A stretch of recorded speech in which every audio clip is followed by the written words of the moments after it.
Right now, you and everything you know sits inside a cosmic hole nearly 2 billion light-years wide, a region so empty it holds half the matter it should.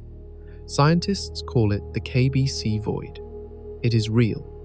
It surrounds our galaxy, and it may be breaking physics itself.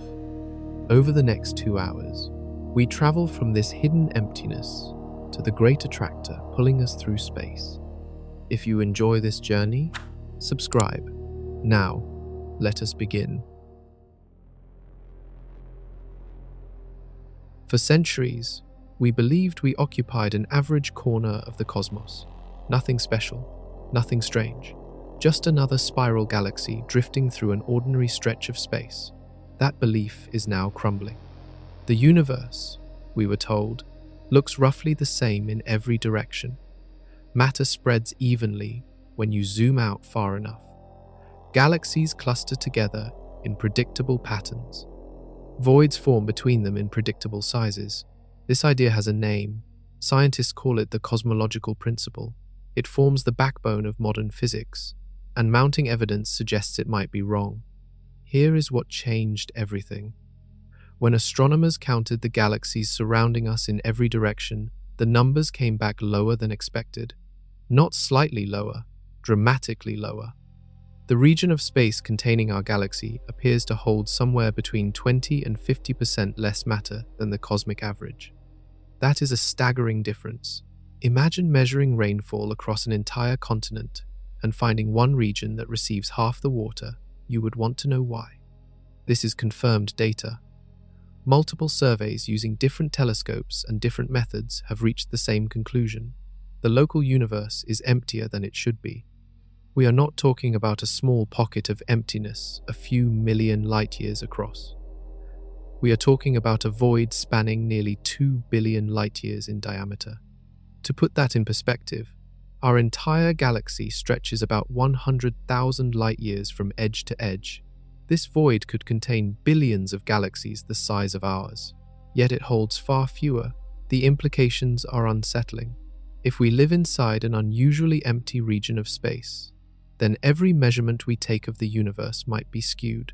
The distance to faraway galaxies, the speed at which space expands, the age of the cosmos itself.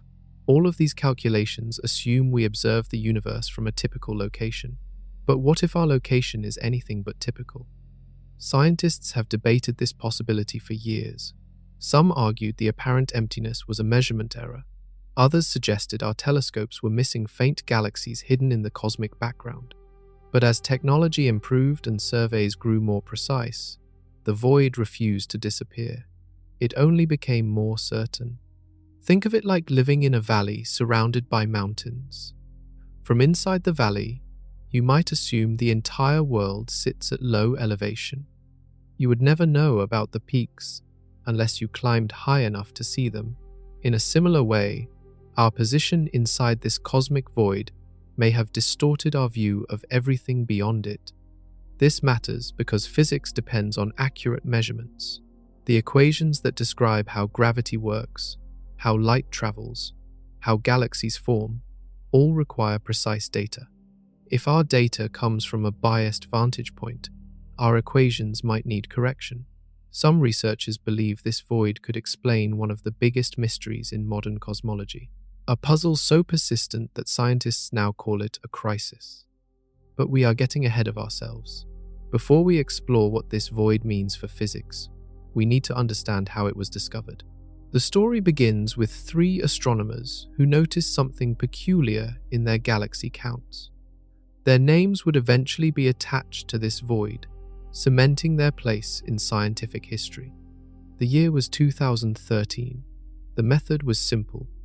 Count galaxies at various distances and compare the numbers.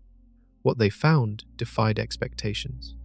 The density of galaxies within about 1 billion light-years of us was significantly lower than regions farther away. This was not subtle. This was not within the margin of error. This was a genuine anomaly demanding explanation. What caused such a massive underdensity to form? How did our galaxy end up near its center? And what does it mean for our understanding of the cosmos? the answers lead somewhere stranger than anyone anticipated. The first hints appeared decades before anyone took them seriously. Astronomers mapping the distribution of galaxies noticed an odd pattern. The space surrounding our cosmic neighborhood seemed emptier than expected, but the tools of the 1980s and 1990s lacked the precision to confirm this suspicion. So, the anomaly lingered in the background, a curiosity, a footnote, nothing more. Then came the era of massive galaxy surveys.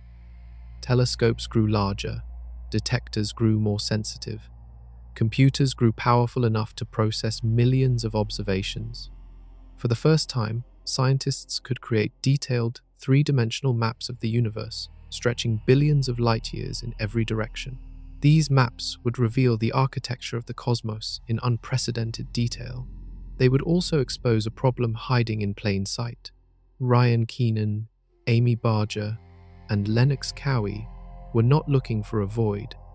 They were studying how galaxies distribute themselves across space.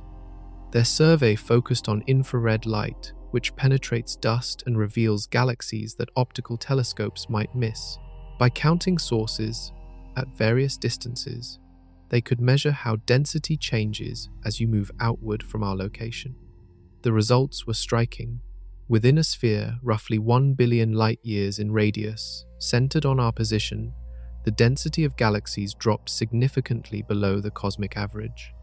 The farther they looked beyond this sphere, the more the density returned to normal levels. Something was creating a bubble of emptiness around us, something enormous. They published their findings in 2013. The void now carries their initials, the KBC void, also called the local hole, a name that sounds almost playful until you grasp its scale. We are talking about a region large enough to swallow everything visible in the night sky many times over. We are talking about a cosmic structure so vast it challenges our assumptions about how the universe operates. Here is what makes this discovery so troubling. The standard model of cosmology predicts that matter should distribute itself fairly evenly across large scales. Small clumps form galaxies. Galaxies gather into clusters. Clusters connect through filaments of gas and dark matter. Between these structures, voids naturally emerge, but these voids should follow certain rules. They should have predictable sizes. They should not grow beyond certain limits. The KBC void appears to break those rules. Confirmation came from multiple independent sources. The 2-micron all-sky survey mapped infrared emissions across the entire sky. The Sloan Digital Sky Survey catalogued millions of galaxies in unprecedented detail. The numbers agreed. Our local region of space contains roughly 20 to 50% less matter than average.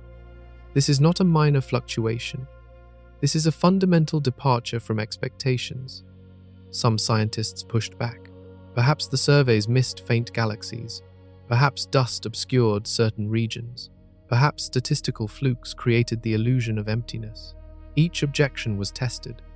Each test strengthened the case for the void. The emptiness persisted no matter how researchers examined the data. What does this mean for us? Imagine trying to measure sea level while standing in a depression on the ocean floor. Your measurements would be accurate for your location, but misleading for the planet as a whole. Similarly, if we measure the universe from inside a void, our results might not represent cosmic averages. Every calculation involving distance, expansion, and age could carry hidden errors. The KBC void is not merely an interesting astronomical feature, it is a challenge to the foundations of cosmology. It suggests our corner of the universe might be special in ways we never anticipated. But the story grows stranger still, because this void is not static. It is not simply sitting there. It is actively shaping the motion of everything inside it, including our own galaxy, and the forces at play are barely understood. Empty space is never truly empty. Even the darkest voids contain thin wisps of gas, stray particles, and the invisible scaffolding of dark matter. But the void surrounding our galaxy takes emptiness to an extreme. Measurements suggest the matter density here falls somewhere between 20 and 50% below the cosmic average. In some directions, the deficit reaches even higher. This level of underdensity should not exist, at least not according to the standard model of cosmology. The model predicts how matter clumps together under gravity over billions of years. It calculates the sizes and depths of voids that should form naturally. The KBC void exceeds those predictions by a wide margin. Simulations struggle to produce anything this large and this empty using conventional physics. The deficit shows up everywhere researchers look. Galaxy counts are lower, the mass inferred from gravitational effects is smaller. Even the distribution of dark matter, which normally traces visible matter, appears diminished. Whatever process created this void, it affected everything. Ordinary atoms, mysterious dark matter, the entire fabric of cosmic structure. How did this happen? The leading theory traces back to the earliest moments after the universe began. Tiny quantum fluctuations rippled through the infant cosmos. These fluctuations were almost perfectly uniform, but not quite. Some regions started with slightly less density than others. Over billions of years, gravity amplified these differences. Dense regions pulled in more matter and grew denser. Sparse regions lost matter and grew emptier. The cosmic web emerged from this process. Filaments of galaxies connected by threads of gas, vast voids expanding between them. But here is the problem. The fluctuations measured in the cosmic microwave background, the oldest light in the universe, were extremely small, roughly 1 part in 100,000. That level of variation should produce modest voids, not monstrous ones spanning 2 billion light years. The KBC void seems to require initial conditions far more extreme than the background radiation suggests. Some researchers propose we simply got unlucky. Statistical outliers occur in any random distribution. Maybe the region that would become our cosmic neighborhood happened to receive an unusually weak initial density. A 1 in a billion fluke. Unlikely, but not impossible. Others suspect something deeper is wrong. Perhaps gravity does not work exactly as we think on very large scales. Perhaps dark energy, the mysterious force accelerating cosmic expansion, behaves differently inside voids. Perhaps the standard model itself needs revision. The stakes here extend beyond academic curiosity. If we cannot explain why this void exists, we cannot trust our models of the universe.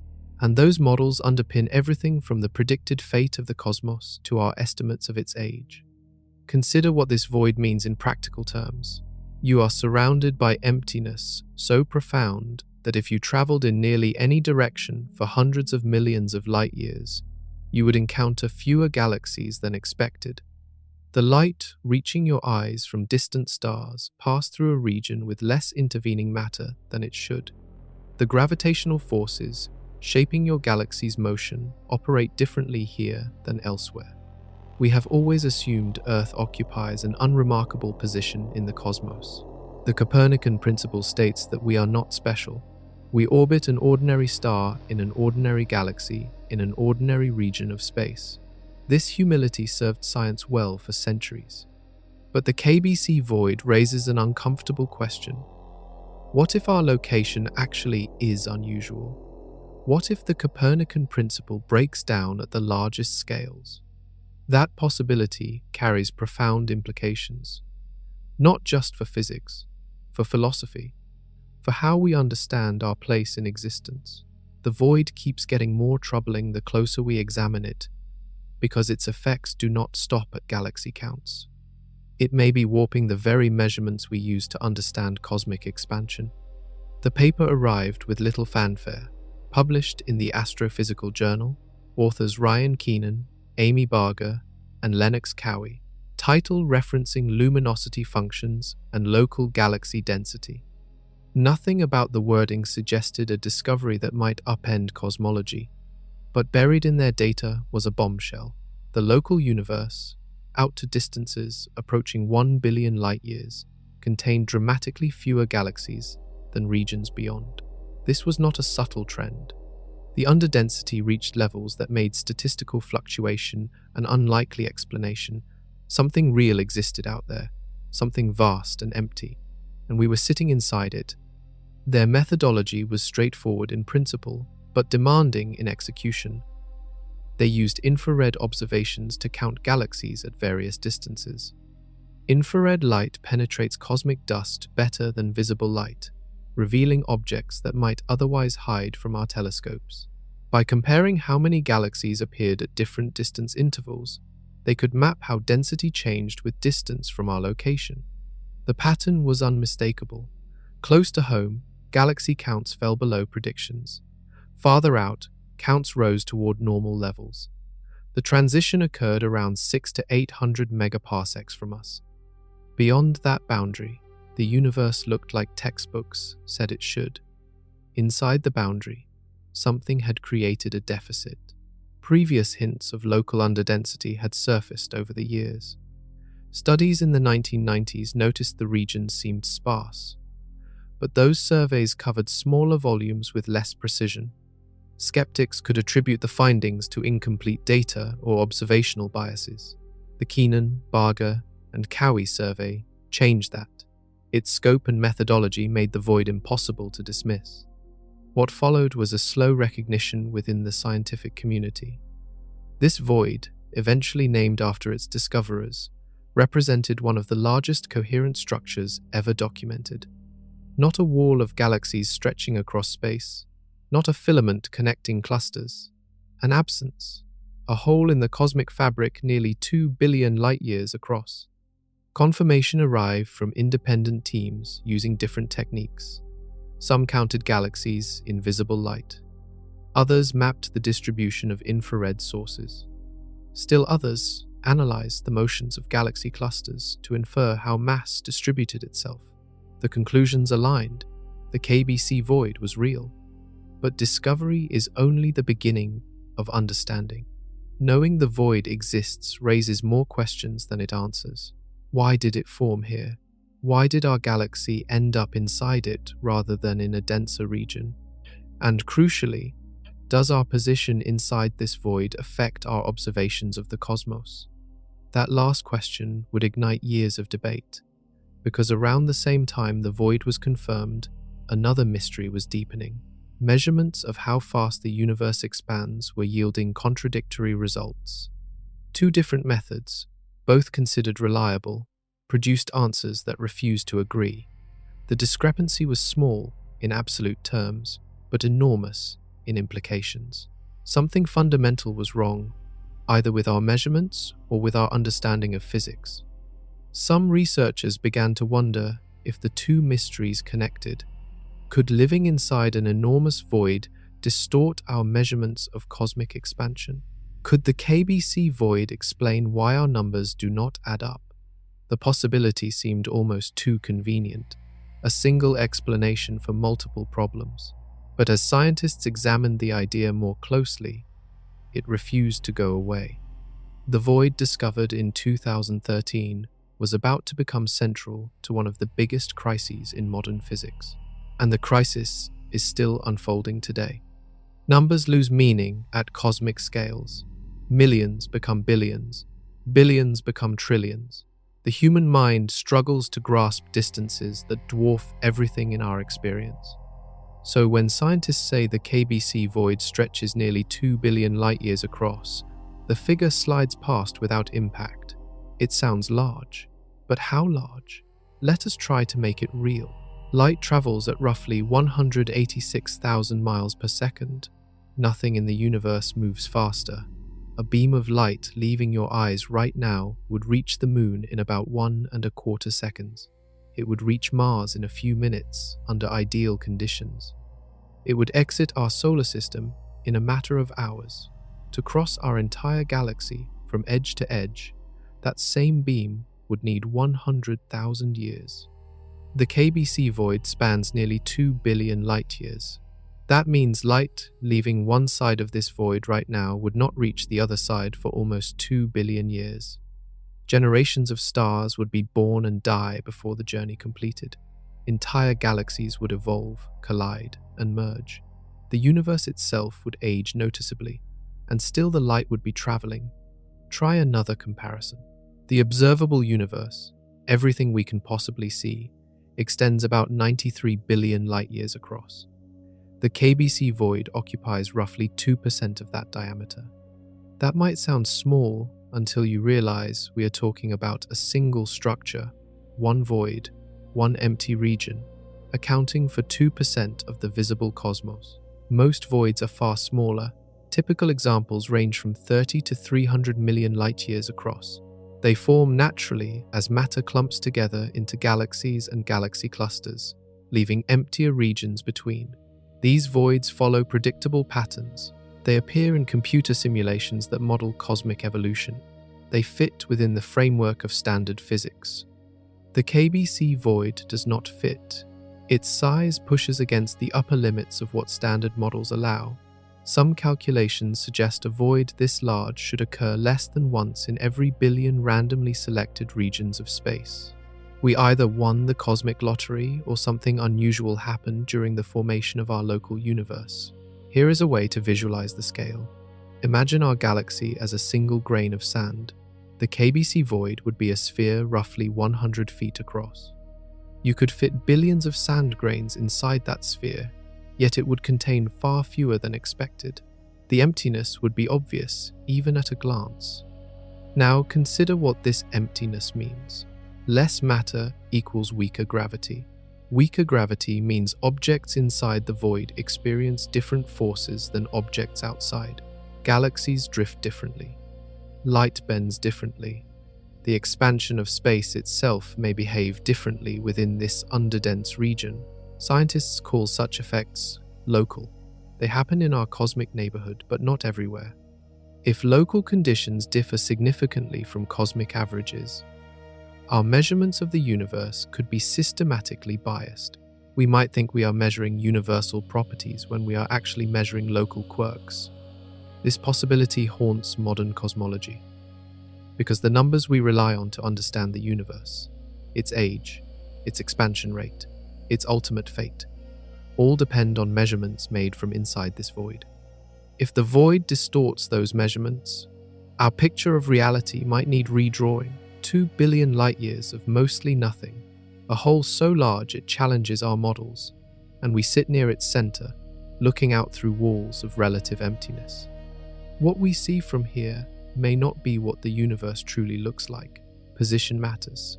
If you stand at the edge of a valley, you can see the surrounding mountains clearly. If you stand at the center, the landscape looks flat in every direction. Your perception depends on where you are. Our galaxy does not sit at the edge of the KBC void. Multiple studies place us within a few 100 million light-years of its center. That might sound like a large offset until you remember the void spans nearly 2 billion light-years. We are closer to the middle than to any boundary, deep inside the emptiness. This central position amplifies the void's effects on our observations. Looking outward in any direction, we peer through roughly similar amounts of underdense space. The emptiness surrounds us symmetrically. There is no window of normal density that might provide an unbiased view. Every sightline passes through the void before reaching denser regions beyond. The centrality also raises troubling questions. How did our galaxy end up here? Random chance would place us anywhere within the void's volume. The center is just one location among countless possibilities. Finding ourselves so close to the middle seems improbable unless some process favored central positions for galaxy formation. One explanation involves the void's formation history. Voids grow over time as matter drains toward denser surrounding regions. The center of a void is the last place to lose its matter. Galaxies that formed early, before the void fully developed, might have survived near the center, while later arrivals drifted toward the edges. Our galaxy could be a relic from that early era, stranded in the heart of growing emptiness. Another explanation invokes observer selection. Perhaps conscious observers like us can only arise in certain environments. If very dense regions produce too much radiation or too many catastrophic events, they might be hostile to life.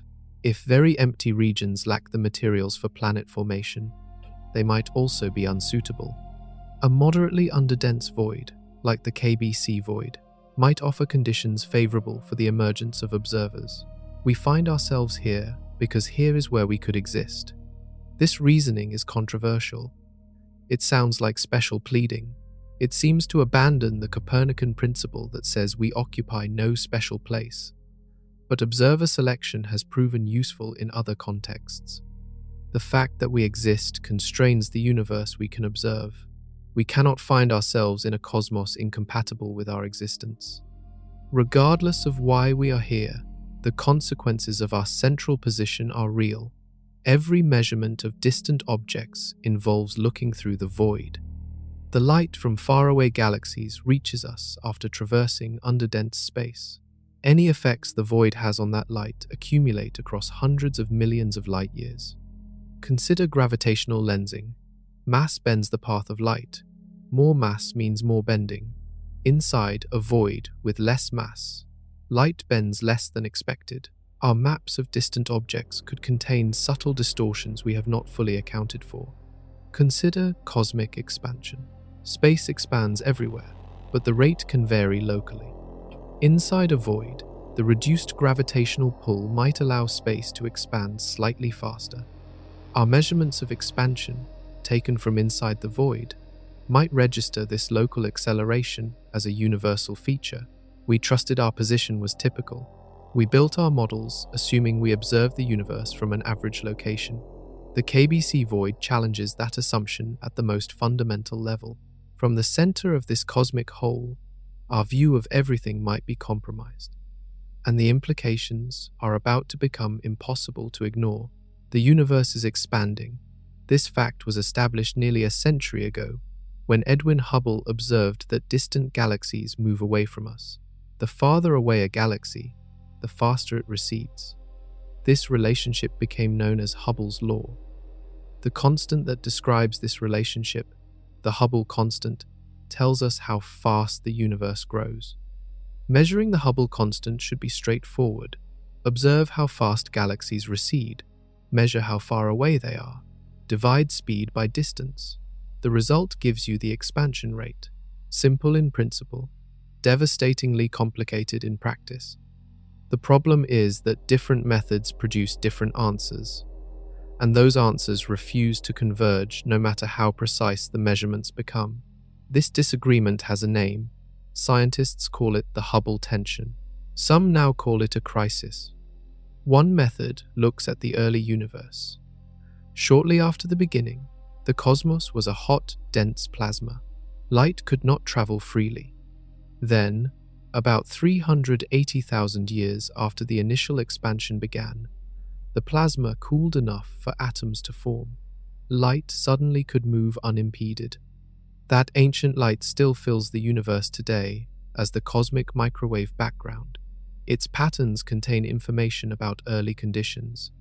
By analyzing those patterns and applying the standard model of cosmology, scientists can calculate what the expansion rate should be today. This method yields a value of roughly 67 kilometers per second per megaparsec. Another method looks at the nearby universe. Astronomers measure distances to relatively close galaxies using various techniques. They observe special stars called Cepheid variables, whose brightness fluctuates in predictable patterns. They study exploding stars called Type Ia supernovae, which reach consistent peak brightnesses. By combining these observations, they build a distance ladder that stretches into the cosmos. This method yields a value of roughly 73 kilometers per second per megaparsec. The difference is about 8 or 9%. That might seem small. It is not. Both methods have been refined for decades. Their uncertainties have shrunk to just a few percent. The gap between their answers should have closed as measurements improved. Instead, the gap has held steady or even widened. The disagreement is now statistically significant at levels that scientists take very seriously. Something is wrong. Either one or both measurement methods contain hidden errors, or our understanding of the universe is incomplete. Neither option is comforting. In 2024 and 2025, new data made the tension worse. The James Webb Space Telescope confirmed that previous measurements of nearby stars were accurate. The errors some hoped might explain the discrepancy were not there. The Dark Energy Spectroscopic Instrument released precise observations of galaxy distributions. The numbers still did not match. Some researchers declared the tension had become a crisis. The standard model of cosmology, which has explained countless observations over decades, might be failing at its most basic task. Predicting how fast the universe expands should be fundamental. If we cannot get that right, what else might be wrong? This is where the KBC void enters the conversation. Because one possible explanation for the Hubble tension involves our position inside that vast emptiness. The void might be distorting our local measurements while leaving distant observations unchanged. If that is true, the crisis is not a crisis at all. It is a clue.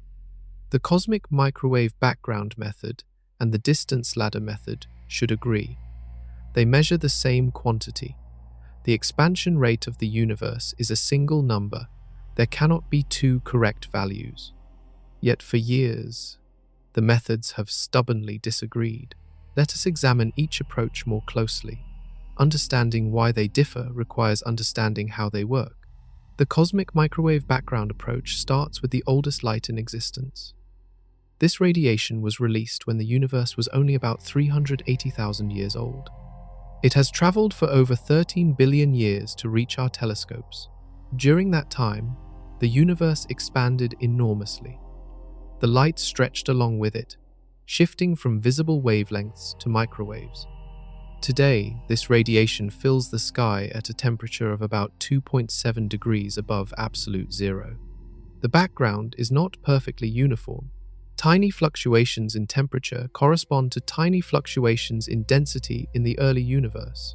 These fluctuations have characteristic sizes. By measuring those sizes and comparing them to theoretical predictions, scientists can determine fundamental properties of the cosmos. They feed these properties into the standard model of cosmology. The model then calculates what the expansion rate should be today. The Planck satellite mapped the cosmic microwave background with exquisite precision. Its results, combined with standard model calculations, give a Hubble constant of about 67 kilometers per second per megaparsec. This is called the early universe value. The distance ladder approach builds outward from our local neighborhood. First, astronomers measure distances to stars within our galaxy using geometric methods. This establishes the first rung of the ladder. Next, they identify Cepheid variable stars in nearby galaxies.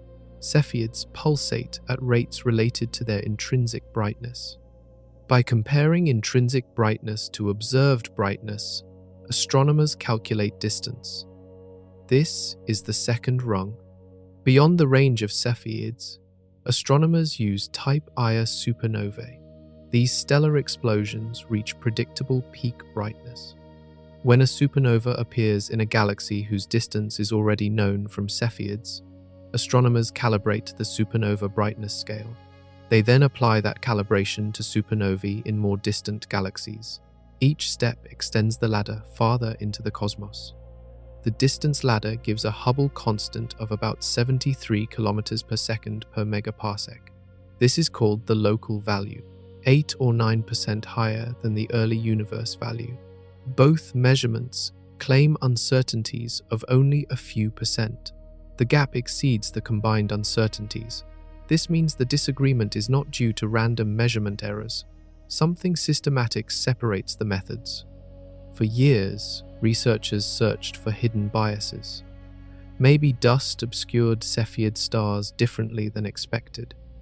Maybe crowded stellar environments confused the measurements.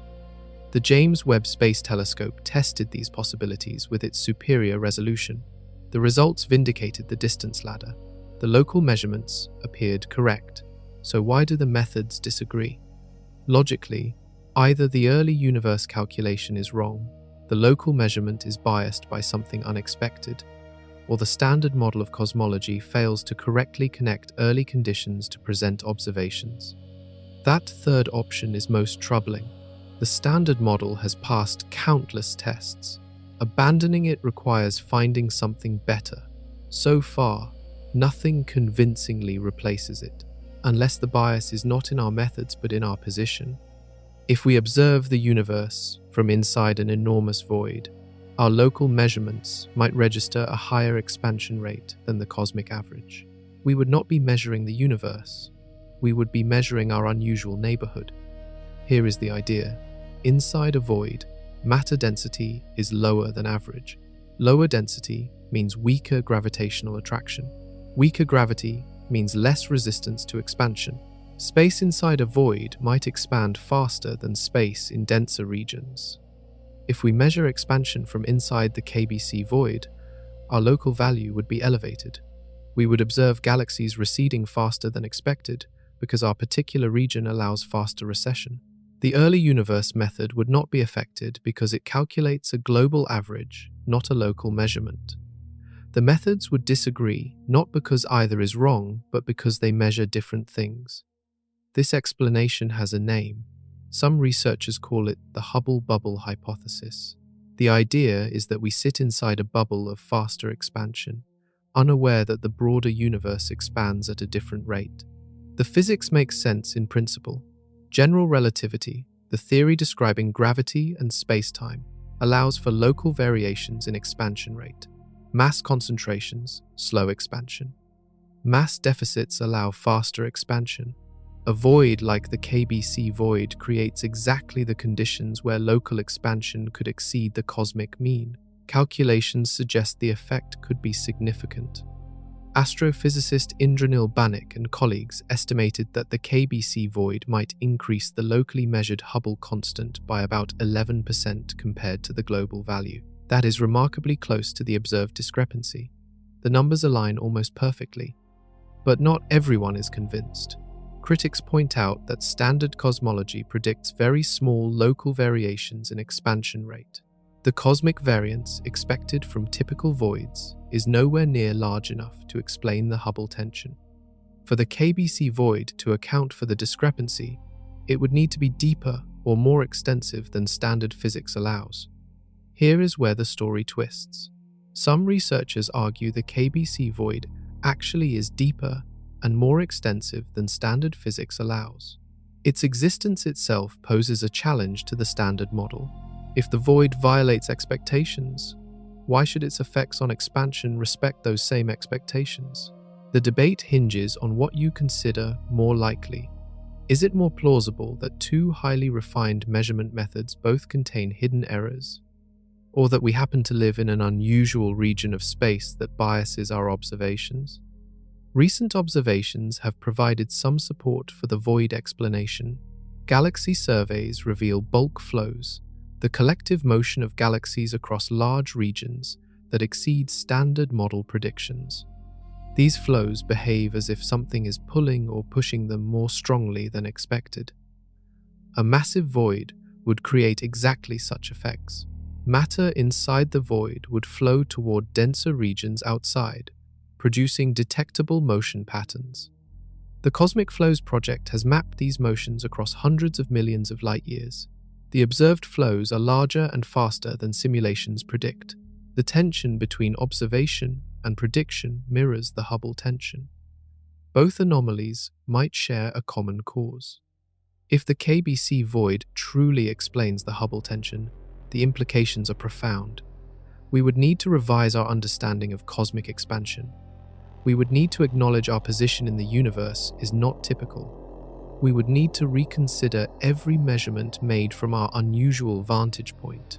The universe might not be expanding as fast as we thought. We might simply be looking through warped glass. The name sounds almost whimsical, Hubble bubble, like something from a children's story. But the implications are anything but playful. If we truly inhabit a bubble of faster expansion, our entire picture of cosmic evolution might require redrawing. Start with the age of the universe.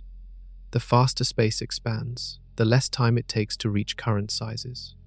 The local Hubble constant of 73 kilometers per second per megaparsec implies a younger universe than the early universe value of 67. The difference amounts to several 100 million years. That might seem minor compared to a total age of nearly 14 billion years. But those years matter when you are trying to understand when galaxies formed, when stars ignited, when the first planets appeared. Some of the oldest known stars appear to have ages dangerously close to the age of the universe. If the local Hubble constant represents reality, the universe might be younger than some of its oldest stars. That would be impossible. Stars cannot be older than the cosmos that contains them. The Hubble bubble offers an escape from this paradox. The global expansion rate is slower. The universe is older. The conflict dissolves. Now consider dark energy. This mysterious force appears to drive accelerating expansion. Its strength and behavior are calculated from observations of distant supernovae and galaxy distributions. If our local measurements are biased by the void, our characterization of dark energy might be wrong. We might be attributing to dark energy effects that actually come from our unusual position. This matters because dark energy constitutes about 68% of the universe's total energy content, according to the Standard Model. If we misunderstand dark energy, we misunderstand most of the cosmos. Our predictions about the universe's ultimate fate, whether it will expand forever, freeze, or tear itself apart, depend on dark energy's properties. The Hubble bubble also challenges the cosmological principle, the assumption that the universe looks roughly the same everywhere on large scales. If local conditions can differ significantly from cosmic averages, the principle fails. We would need to abandon the convenient fiction that our location is typical. Every observation would require correction for local peculiarities. Some physicists welcome this possibility. They see it as an opportunity to resolve multiple tensions with a single explanation. Others resist it because it complicates an otherwise elegant framework. The Standard Model works remarkably well across most observations.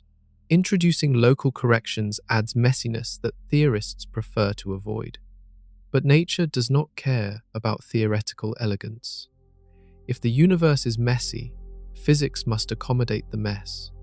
And growing evidence suggests our cosmic neighborhood is indeed messier than we assumed. Recent analyses using data from the Dark Energy Spectroscopic Instrument found that a void model is approximately 100 million times more likely than a void-free model, consistent with standard cosmology. That is a staggering ratio. It does not prove the void explains the Hubble tension, but it strongly suggests the void plays some role in the discrepancy. The bubble we inhabit might be the key to unlocking cosmology's biggest puzzle. Or it might be the first hint that our models need more than minor adjustments. Either way, understanding the KBC void has become essential for understanding the universe.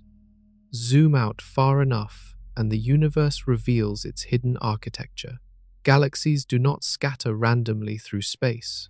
They gather along invisible threads. They cluster at intersections.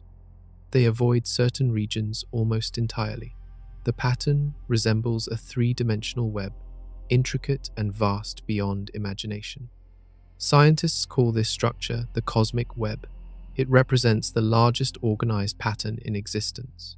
Filaments of galaxies stretch across hundreds of millions of light years. Walls and sheets spread even wider. Knots called clusters mark where filaments converge. And between all these structures, occupying most of the volume, lie voids. The web formed through gravity acting over billions of years. In the beginning, matter distributed itself almost uniformly. The cosmic microwave background shows how smooth the early universe was, with density varying by only 1 part in 100,000. But even those tiny differences mattered. Regions slightly denser than average had slightly stronger gravity. They pulled surrounding matter toward themselves. Regions slightly less dense lost matter to their neighbors. Over time, dense regions grew denser, sparse regions grew sparser. The contrast between them increased. What started as gentle ripples became rolling waves, became a foaming sea of structure. The filaments emerged where matter flowed along gravitational channels. The walls formed where flows converged into sheets. The clusters appeared where sheets and filaments intersected, and the voids expanded wherever matter drained away. Dark matter drove this process. Ordinary matter, the atoms making up stars and planets and people, accounts for only about 5% of the universe's mass. Dark matter, invisible and detectable only through gravity, accounts for about 27%. Dark matter clumped first because it does not interact with light. It could begin collapsing while ordinary matter was still trapped in the hot plasma of the early universe. When ordinary matter finally cooled enough to fall inward, dark matter had already created a scaffold. Galaxies formed along that scaffold. The cosmic web is fundamentally a dark matter web, with galaxies tracing its outline. Computer simulations can reproduce this process remarkably well. Starting from nearly uniform initial conditions, they evolve virtual universes forward in time using the laws of physics. The results match observations with impressive fidelity. Simulated cosmic webs look like the real cosmic web. This agreement gives scientists confidence. They understand the basic physics of structure formation. But the KBC void presents a challenge. Simulations produce voids, but rarely ones as large as the KBC void. The probability of such an enormous underdensity forming by chance is extremely low in standard simulations. Either the simulations are missing something, the observations are somehow misleading, or we got cosmically unlucky. Understanding the cosmic web matters because it provides context for everything else. Galaxies do not exist in isolation. They form within filaments. They fall into clusters. They avoid voids. The environment shapes their evolution. Stars that form in a dense cluster have different histories than stars that form in an isolated dwarf galaxy drifting through a void. Our galaxy, the Milky Way, belongs to a small group called the local group. The local group sits on a filament within the Virgo supercluster. The Virgo supercluster forms part of the Laniakea supercluster. And Laniakea, our vast cosmic neighborhood containing 100,000 galaxies, lies largely within the KBC void. We are not just inside a void, we are inside a void while also embedded in one of the largest known superclusters. How these structures interact shapes everything we observe. Most of the universe contains almost nothing, not empty in the philosophical sense of vacuum, empty in the practical sense of vanishingly few atoms, little dark matter, almost no galaxies. The cosmic web fills only a fraction of space. The rest is void. Current estimates suggest voids occupy roughly 80% of the observable universe by volume. Think about that proportion. For every unit of space containing the busy intersections and glowing filaments of the cosmic web, 4 units sit nearly vacant. The web is not a dense network but a sparse one, stretched thin across unimaginable distances. Why does matter arrange itself this way? The answer involves competition between gravity and expansion. Gravity pulls matter together. It wants to compress everything into dense clumps. Given enough time and isolation, gravity would collapse the entire universe into a single point. But gravity does not act in isolation. The universe is expanding. Space itself is stretching in all directions. This expansion works against gravity. It pulls matter apart, even as gravity tries to pull it together. In regions where density exceeds a critical threshold, gravity wins. Matter falls inward. Structures form. Galaxies ignite. In regions where density falls below that threshold, expansion wins. Matter drifts apart. Voids grow emptier. The feedback is self-reinforcing. Dense regions attract more matter, becoming denser. Sparse regions lose matter, becoming sparser. Over 13 billion years, this competition has sculpted the cosmic web. The densest regions have collapsed into galaxy clusters containing thousands of members. The sparsest regions have expanded into voids containing almost nothing. The contrast between them has grown extreme. Voids are not perfectly empty. They contain roughly 15 to 20% of the average cosmic density. That means some matter exists within them, just far less than elsewhere. Occasional dwarf galaxies dot the void interiors. Thin wisps of gas stretch between them. Dark matter forms diffuse halos rather than concentrated clumps. Life might exist in void galaxies, but it would experience a profoundly different sky. Neighboring galaxies would be rare. The universe would appear even more lonely than it does from our position. The emptiness of voids has practical consequences. Light traveling through a void encounters less matter. It bends less due to reduced gravitational lensing. It redshifts differently because the local expansion rate may differ. Photons from the cosmic microwave background lose energy as they cross expanding voids, creating subtle temperature dips called the integrated Sachs-Wolf effect. This last effect is particularly important. It creates a link between voids and the oldest light in the universe. When we observe cold spots in the cosmic microwave background, we might be seeing shadows cast by intervening voids. The coldest regions correspond to the emptiest spaces. The photons passing through those spaces arrive with less energy than their neighbors. The KBC void is not the only large void. The Boots void, the local void, the Eridanus supervoid, and others populate our cosmic neighborhood. Together, they define the negative space of the cosmic web, the hollows between the bright threads. But the KBC void stands out because we live inside it. Our measurements come from within that 80% of emptiness. What we see is filtered through absence. Everything you see around you traces back to tremors in the fabric of reality. Before there were galaxies, before there were stars, before there were atoms, the universe was a seething quantum soup. Fluctuations rippled through it. These fluctuations were incredibly tiny, but they would grow into everything. The first moments after the universe began were dominated by a process called cosmic inflation. Space expanded exponentially fast. In a fraction of a second, regions smaller than an atom stretched larger than the observable universe today. This expansion was not smooth. Quantum mechanics guarantees that nothing is perfectly uniform. Even the vacuum of space contains fluctuations. During inflation, those fluctuations were frozen into the expanding fabric of reality. When inflation ended, the universe contained subtle variations in density. Some regions held slightly more energy than others. The differences were minuscule, about 1 part in 100,000. If you measured the density at 2 nearby points, they would differ by less than the thickness of a hair compared to the distance across a city.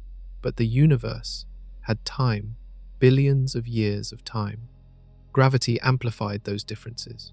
Denser regions pulled matter inward. Their density increased. Their gravity grew stronger. They pulled even more matter. Meanwhile, less dense regions lost matter to their neighbors. Their density decreased. Their gravity weakened. They lost more matter. This process, called gravitational instability, transformed minuscule quantum fluctuations into the vast structures we observe today. The seeds were planted by quantum mechanics in the first fraction of a second. The harvest took billions of years. The result is the cosmic web, with its filaments, walls, clusters, and voids. The cosmic microwave background preserves an imprint of those original fluctuations. When we map the background, we see the universe as it was roughly 380,000 years after the beginning. The pattern of hot and cold spots corresponds to dense and sparse regions. By studying that pattern, scientists can measure the statistical properties of the initial fluctuations. Those properties are remarkably simple. The fluctuations follow a Gaussian distribution, meaning they form a bell curve. They have a nearly scale invariant spectrum, meaning all sizes of fluctuation had roughly equal importance. These features match predictions from inflationary theory, providing powerful support for that framework. But here is the puzzle. The properties measured in the cosmic microwave background predict what structures should form over the next 13 billion years. Standard calculations suggest the largest voids should have certain maximum sizes. The KBC void appears to exceed those maximums. If the void is real and as large as measurements indicate, then either the initial fluctuations were more extreme than the background suggests, or something amplified the void's growth beyond standard expectations. Some theorists propose modifications to gravity that would enhance void growth.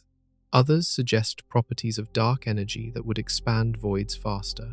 Still, others question whether the void measurements might be overestimated. The debate continues. What remains certain is that the cosmic structures surrounding us began as quantum whispers in the primordial chaos. Those whispers became shouts. Those shouts became the cosmic web, and those shouts somehow created a void that engulfs our entire cosmic neighborhood. The universe built itself from fluctuations. We exist because reality trembled. The KBC void is not alone. Other enormous voids punctuate the cosmos. Among the most famous is the Bootes void, a spherical region of almost unimaginable emptiness, located about 700 million light-years from our galaxy. When astronomers first discovered it in 1981, they had no framework to explain how something so vast and so empty could exist. The Bootes void spans roughly 330 million light-years across. That makes it smaller than the KBC void, but still enormous. You could fit the Milky Way into it billions of times over. At that scale, individual galaxies become specks, dots of light scattered through an ocean of darkness. What makes the Bootes void particularly striking is not just its size, but its emptiness. Within this vast sphere, observers have identified only about 60 galaxies. 60. In a region where we would expect roughly 2,000 based on cosmic averages, the void contains barely 3% of the expected population. It is almost spectacularly devoid of the structures that populate other regions. Robert Kirshner and his colleagues discovered the Bootes void while conducting a redshift survey. They were mapping the three-dimensional distribution of galaxies by measuring how much their light stretched during the journey to Earth. Stretching indicates recession speed. Recession speed correlates with distance. By combining these measurements, they could build spatial maps. When they mapped the region in the direction of the constellation Bootes, a great nothing appeared. Galaxy after galaxy failed to materialize where theory predicted they should.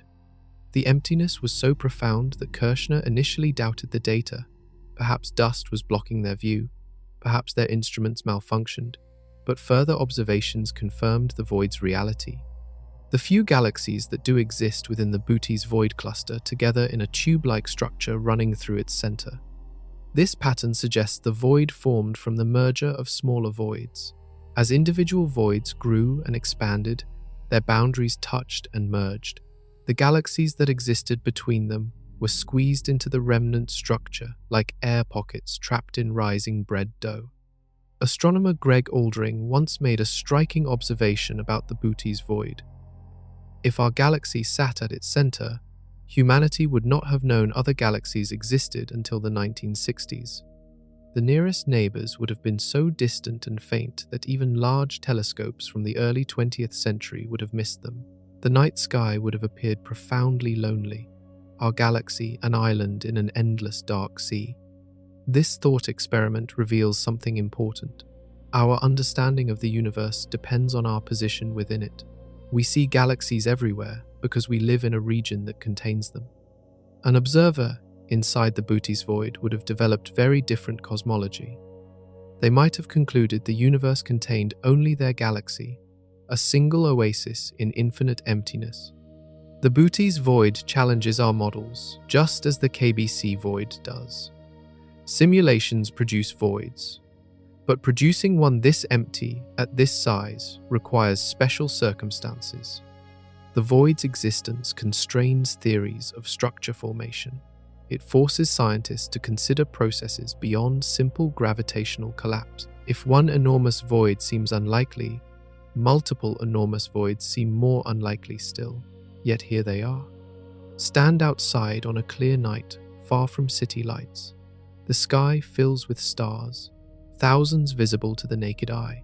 millions more revealed through binoculars, billions upon billions accessible to telescopes. The universe feels crowded, bustling, alive with light. Now imagine a different sky, a sky where the familiar constellations vanish, where the Milky Way's luminous band fades to near invisibility, where the nearest neighboring galaxy lies not 2 million light-years away but tens of millions, where every direction you look reveals darkness stretching beyond comprehension. This would be the sky from deep inside the Bootes void. The Bootes void contains only about 60 known galaxies in a volume that should hold 2,000. Most of these cluster together in a narrow filament running through the void's center. If you positioned yourself away from that filament, in the true emptiness of the void interior, neighboring galaxies would be extraordinarily rare. Our galaxy lies roughly 2.5 million light-years from Andromeda, our nearest large galactic neighbor. From inside the Bootes void, the nearest significant galaxy might be 50 million light-years distant or more. At that distance, even a large galaxy appears vanishingly faint. Without powerful telescopes, you would see nothing but your own galaxy's stars. The psychological impact of such isolation is difficult to imagine. Humanity developed astronomy in part because the night sky invited wonder. Distant lights suggested distant places, other worlds, other possibilities. The discovery that those lights were other galaxies expanded our understanding of reality immeasurably. What would it mean to grow up under a sky that offered no such hints? Civilizations inside the Bootes void might never develop the concept of external galaxies. They might assume their galaxy constituted the entire universe. Their cosmology would be radically different from ours. The questions they asked, the theories they developed, the meaning they assigned to existence would all diverge from human experience. There is also a physical dimension to void isolation. Galaxies grow by consuming smaller neighbors and accreting gas from their surroundings. In dense environments, material for growth abounds. Mergers happen frequently. Galaxies evolve rapidly. In voids, growth opportunities are scarce. Galaxies remain small, gas poor, relatively static. Evolution slows to a crawl. The few galaxies inside the Bootes void likely differ from those in denser regions. They are probably smaller, less massive, less evolved. Their stars formed from limited gas supplies. Their histories lack the dramatic mergers that shaped galaxies like our own Milky Way. Life might still arise in such galaxies. Nothing about void environments inherently precludes biology, but intelligent life in a void galaxy would face a universe far emptier than the one we know. Interstellar travel, already nearly impossible across interstellar distances, would seem even more hopeless across intergalactic voids. Communication with other civilizations, if any existed nearby, would take tens of millions of years for a single round-trip signal. The Bootes void represents a possible alternative to our cosmic situation. We live inside the KBC void, which is also underdense. But the KBC void contains our Laniakea supercluster, with its 100,000 galaxies. We are isolated on cosmic scales, but still surrounded by neighbors. The Bootes void shows what true cosmic isolation looks like. Darkness so complete, it shapes the very questions you can ask. The KBC void is not the only empty region near us. A smaller but significant void lies immediately adjacent to our galaxy. Scientists call it the local void. Its effects are more personal, more direct. It actively pushes our galaxy through space. Brent Tully and Rick Fisher discovered the local void in 1987. They were mapping the distribution of galaxies in our cosmic neighborhood when they noticed an asymmetry. In certain directions, galaxies clustered normally. In other directions, almost nothing appeared. A vast emptiness bordered our corner of the universe. The local void spans roughly 150 to 300 million light-years. Its center lies at least 75 million light-years from our position. We sit on its edge rather than inside it. Our location is at the boundary between the void and the denser structures surrounding it. This boundary position has consequences. Matter on the edge of a void experiences unbalanced gravitational forces. The dense regions pull, the void does not. The result is motion away from the void toward the denser areas. Our galaxy moves away from the local void at approximately 600,000 miles per hour. This is one component of our overall motion through space. Other forces contribute as well. But the void's repulsive effect is significant. It literally pushes us away. To understand why a void can push, consider gravity. Mass attracts mass. Dense regions pull nearby objects toward themselves, but this means less dense regions pull less. Relative to their surroundings, voids act as if they repel. Matter flows out of voids and into denser regions. Like water draining from a bathtub, the local void is growing. As matter flows outward, the void expands. Its boundaries creep into surrounding space. The galaxies that once bordered it drift farther apart. This growth has continued for billions of years and will continue for billions more. Inside the local void, conditions differ from our neighborhood. Fewer galaxies mean fewer gravitational interactions. Star formation proceeds slowly where raw materials are scarce. The darkness is more profound. At least one dwarf galaxy has been identified within the void, a small irregular galaxy called ESO 461-36. Observations show it racing toward the void's edge at over 200 kilometers per second. Even galaxies inside the void feel the pull of denser regions beyond. The local void represents just one piece of our complex gravitational environment. We are simultaneously pushed by this void, pulled by the great attractor, pulled more distantly by the Shapley concentration, and embedded within the larger KBC void. These forces combine into a net motion carrying us through space at remarkable speed. Disentangling these effects requires careful observation and sophisticated modeling. The Cosmic Flows project has spent years mapping galaxy motions across our cosmic neighborhood. Their work reveals a dynamic, flowing universe where nothing remains stationary. We are not fixed in space. We are swept along by currents of gravity, pushed and pulled by structures we can barely see. The local void is the closest source of that cosmic push. Its emptiness shapes our destiny. 600,000 miles per hour. That is approximately how fast the local void's gravitational repulsion contributes to our galaxy's motion, not through any direct force. The void does not touch us. It does not emit any kind of beam. It pushes by lacking what its surroundings possess: mass. Every object in the universe attracts every other object through gravity. The strength of this attraction depends on mass and distance. Massive objects pull harder. Nearby objects pull harder. When you stand on Earth, the planet's mass pulls you toward its center. When galaxies float through space, surrounding mass pulls them in various directions. Now consider an imbalance. Suppose dense regions exist in one direction, but a void exists in the opposite direction. The dense regions pull you toward them. The void, lacking mass, does not pull you back. The net result is motion away from the void and toward the mass. You have not been pushed in the literal sense, but the effect is identical to a push. This is how the local void influences our galaxy. Dense structures like the Virgo cluster and the Great Attractor lie in certain directions. They pull. The local void lies in roughly the opposite direction. It does not pull. The imbalance produces motion. 600,000 miles per hour sounds fast by human standards.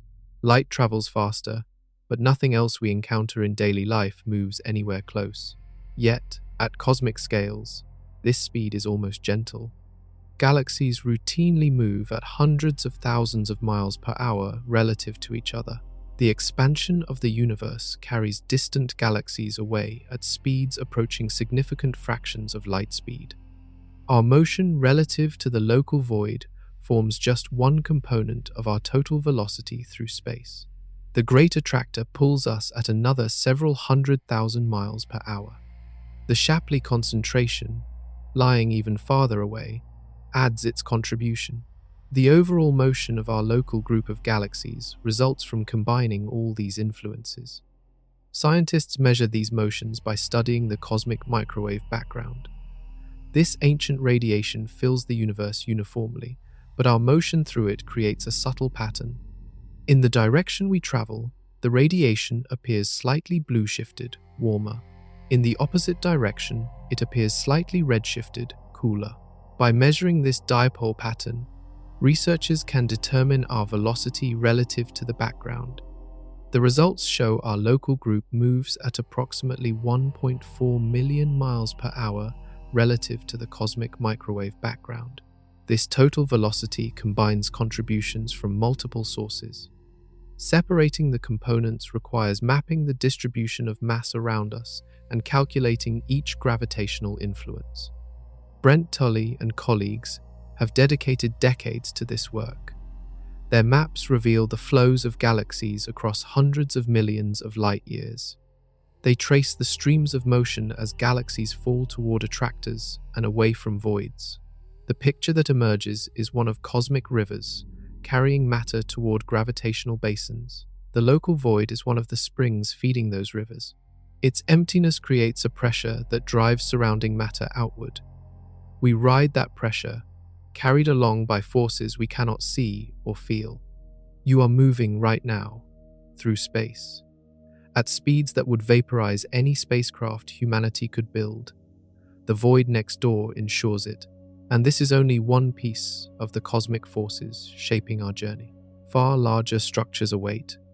Something massive lurks in the direction of the constellation Centaurus. We cannot see it directly. Our own galaxy blocks the view, but we know it exists because we can feel its pull. Thousands of galaxies, including our own, stream toward it at tremendous speed. Scientists call it the Great Attractor. The name evokes mystery. It sounds like something from science fiction, a cosmic monster swallowing everything in its path. The reality is stranger and in some ways more unsettling. The Great Attractor is not a single object. It is a region of space containing an enormous concentration of mass, and for decades we could not even confirm what that mass consisted of. The story begins in the 1970s. Astronomers measuring galaxy motions noticed something peculiar. Galaxies were not just receding due to cosmic expansion. They had additional velocities superimposed on that expansion. These peculiar velocities pointed in specific directions, as if galaxies were being pulled towards something beyond their local neighborhoods. When researchers traced these motions, they converged on a region roughly 150 to 250 million light-years away. The mass required to produce such motions was staggering.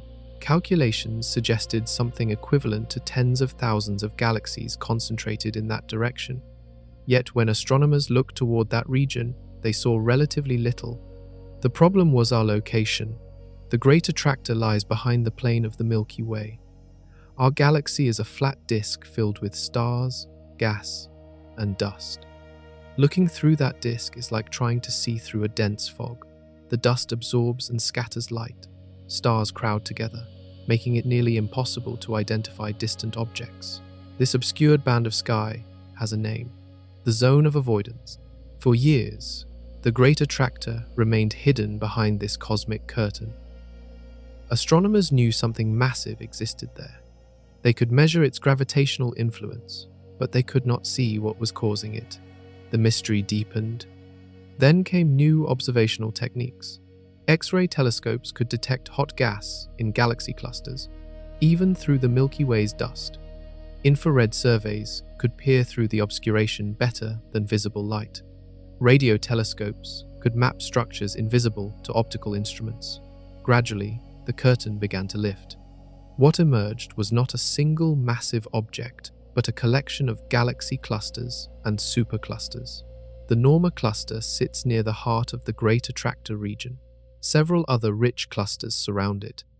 Together, they form a concentration of mass sufficient to influence galaxy motions across hundreds of millions of light-years. But here is where the story takes a turn. The Great Attractor is not the final destination. It is itself moving. Something even more massive lies beyond it, pulling the Great Attractor and everything around it in the same direction. The Great Attractor is not the ultimate source of our motion. It is a waypoint on a longer journey. This discovery transformed our understanding of cosmic dynamics. We are not simply falling toward one concentration of mass. We are embedded in a vast flow of matter, a river of galaxies streaming across hundreds of millions of light years. The Great Attractor is one gravitational basin within a much larger landscape. Our galaxy participates in this flow. Every moment, we move closer to the Great Attractor. The motion is imperceptible on human timescales, but over millions of years, the distance shrinks. We are falling, slowly, inevitably, toward a region we can barely see. The Great Attractor earned its dramatic name because it seemed to dominate our cosmic motion. Now we know it is one player among several, but its influence remains profound, and its secrets are still being uncovered. You are moving faster than you have ever imagined. Not just the rotation of the Earth, not just our orbit around the center of the galaxy. The entire Milky Way, with its hundreds of billions of stars, races through space at approximately 1.4 million miles per hour, and we barely understood why until recently. This velocity was discovered by measuring the cosmic microwave background. That ancient radiation fills the universe uniformly, a remnant of the early cosmos. If we were stationary relative to that background, it would look identical in all directions. But we are not stationary, we are moving. Our motion creates a pattern in the background radiation. In the direction we travel, the radiation appears slightly warmer. We are running into it, and that compresses the wavelengths. In the opposite direction, the radiation appears slightly cooler. We are moving away from it, and that stretches the wavelengths. This dipole pattern reveals both the speed and direction of our motion. The results were startling. Our local group of galaxies, which includes the Milky Way and Andromeda and dozens of smaller companions, moves at about 630 kilometers per second relative to the cosmic microwave background. Converting to more familiar units, that is roughly 1.4 million miles per hour, every second, we travel over 350 miles through the cosmos. At first, astronomers attributed this motion primarily to the Great Attractor.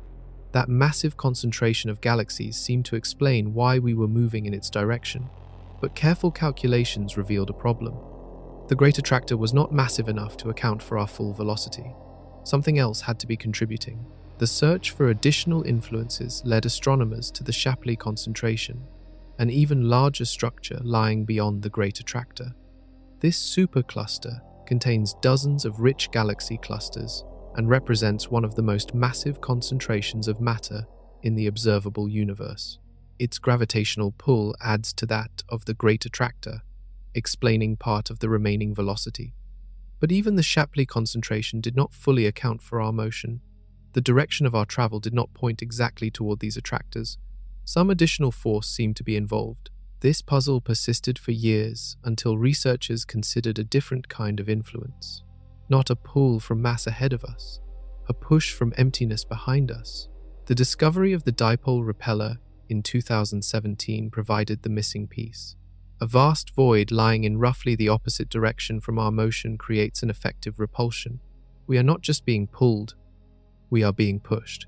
The combination of attraction and repulsion finally explained both the speed and direction of our cosmic journey. Think about what this means. Our galaxy is not drifting aimlessly through space. It is caught in a gravitational current, swept along by forces operating across hundreds of millions of light years. Dense regions pull, empty regions push.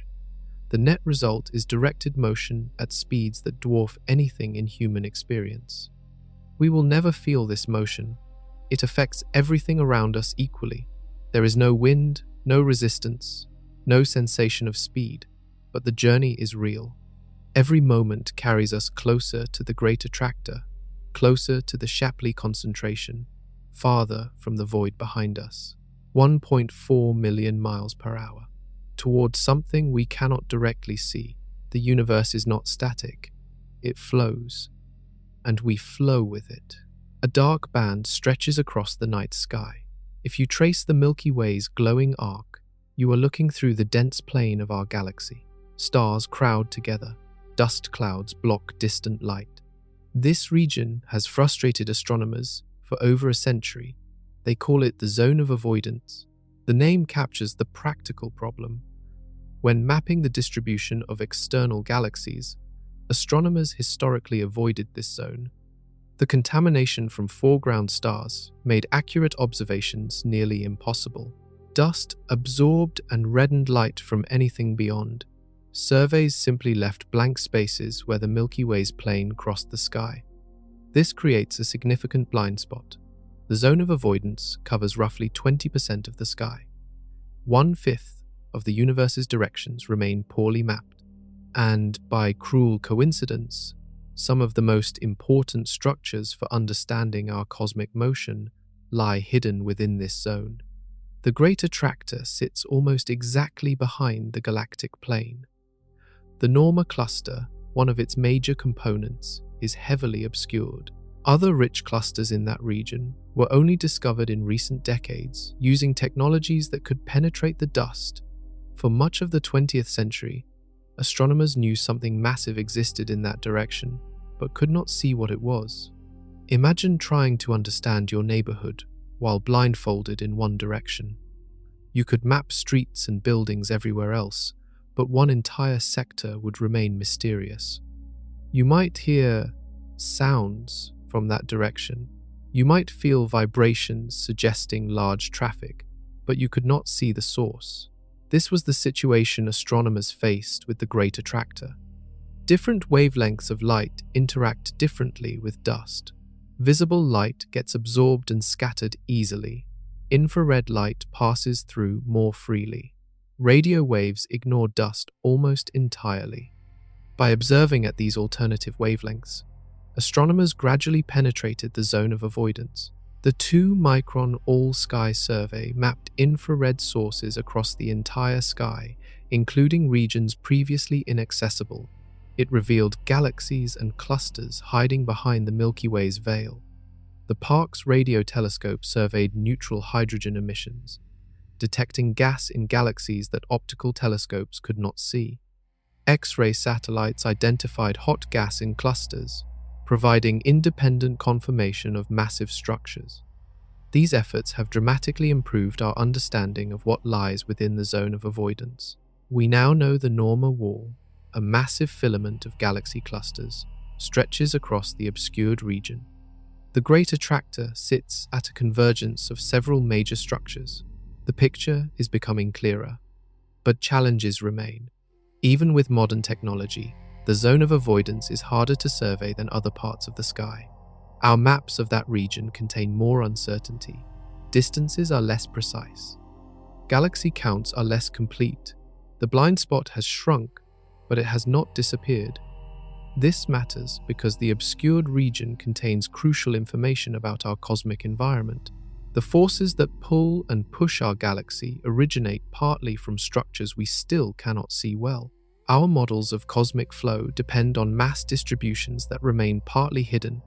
In 2016, researchers announced the discovery of hundreds of previously unknown galaxies behind the Milky Way's plane. These galaxies help explain some of our motion toward the Great Attractor. But how many more remain undiscovered?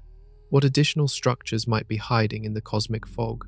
The zone of avoidance reminds us that our view of the universe is incomplete.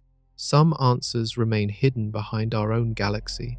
The Great Attractor is not the end of the line. Something larger lies beyond it. Approximately 650 million light-years away, in the direction of the constellation Centaurus, sits one of the most massive structures in the known universe, the Shapley concentration.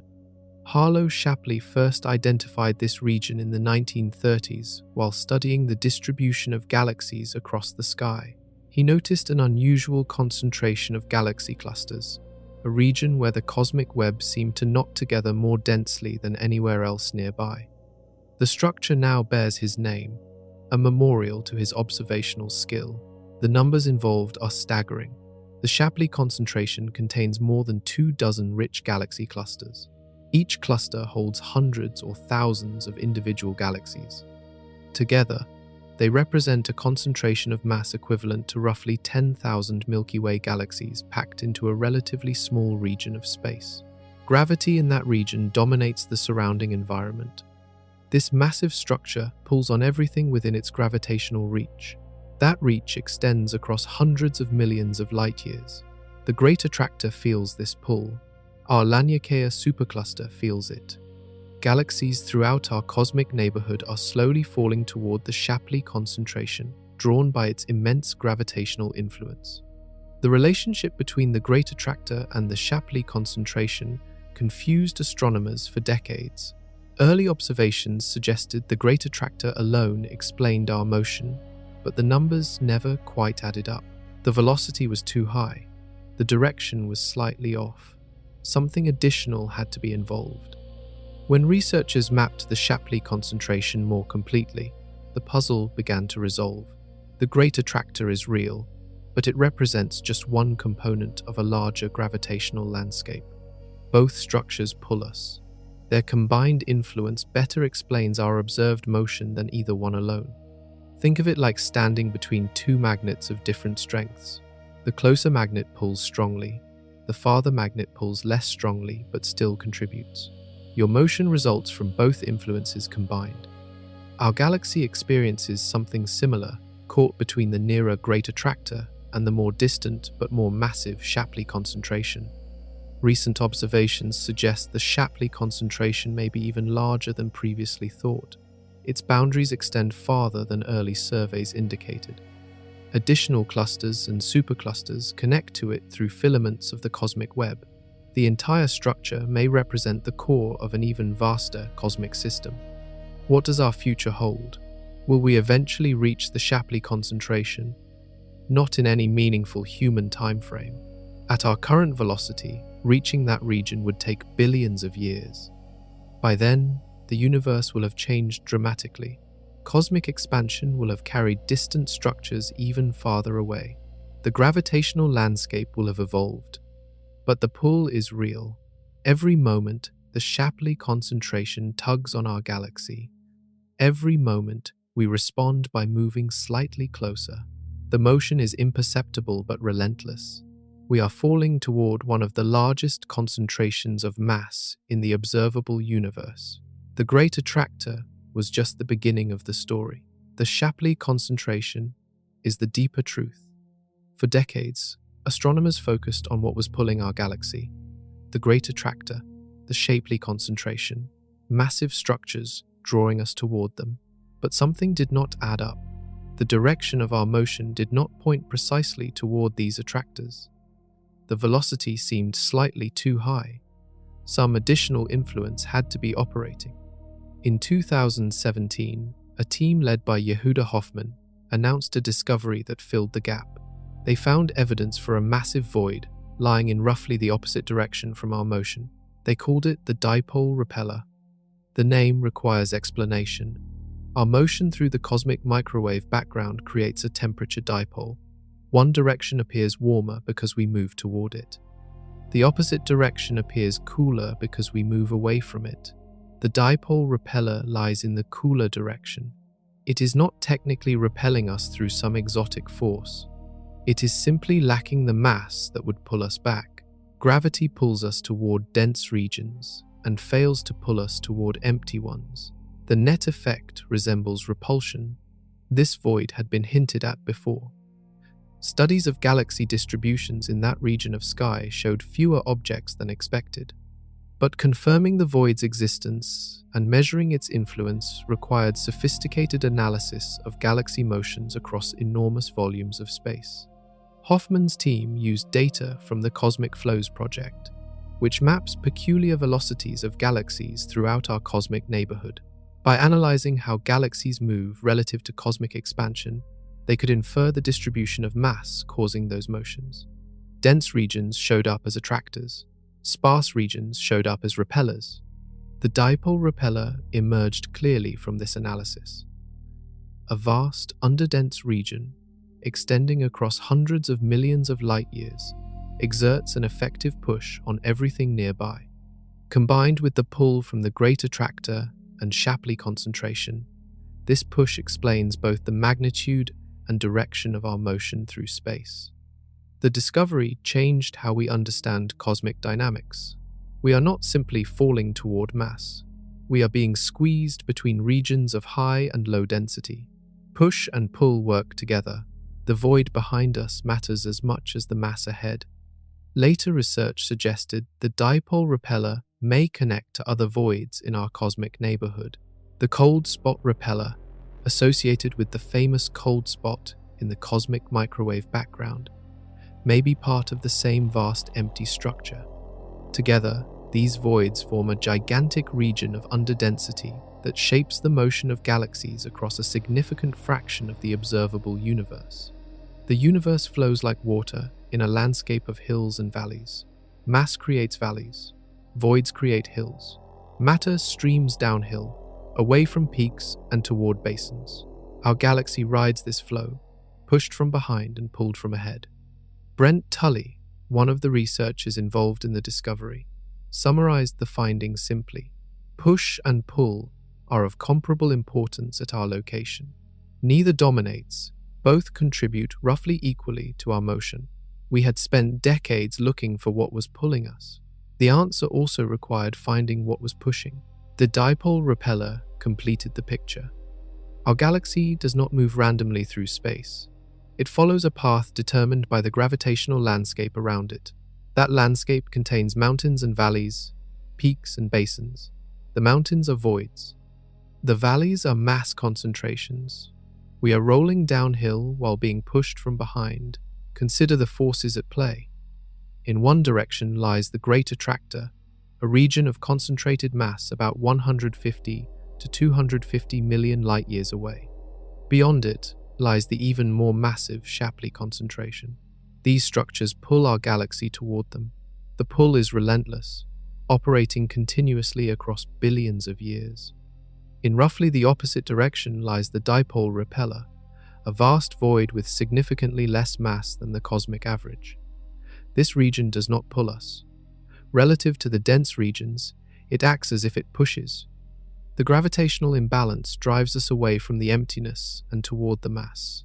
The combination of push and pull determines both our speed and direction. If only the attractors existed, we would move toward them at a certain velocity. If only the repeller existed, we would move away from it at a certain velocity. With both operating simultaneously, the velocities combine. The direction adjusts to reflect both influences. Calculations show that push and pull contribute roughly equally to our motion.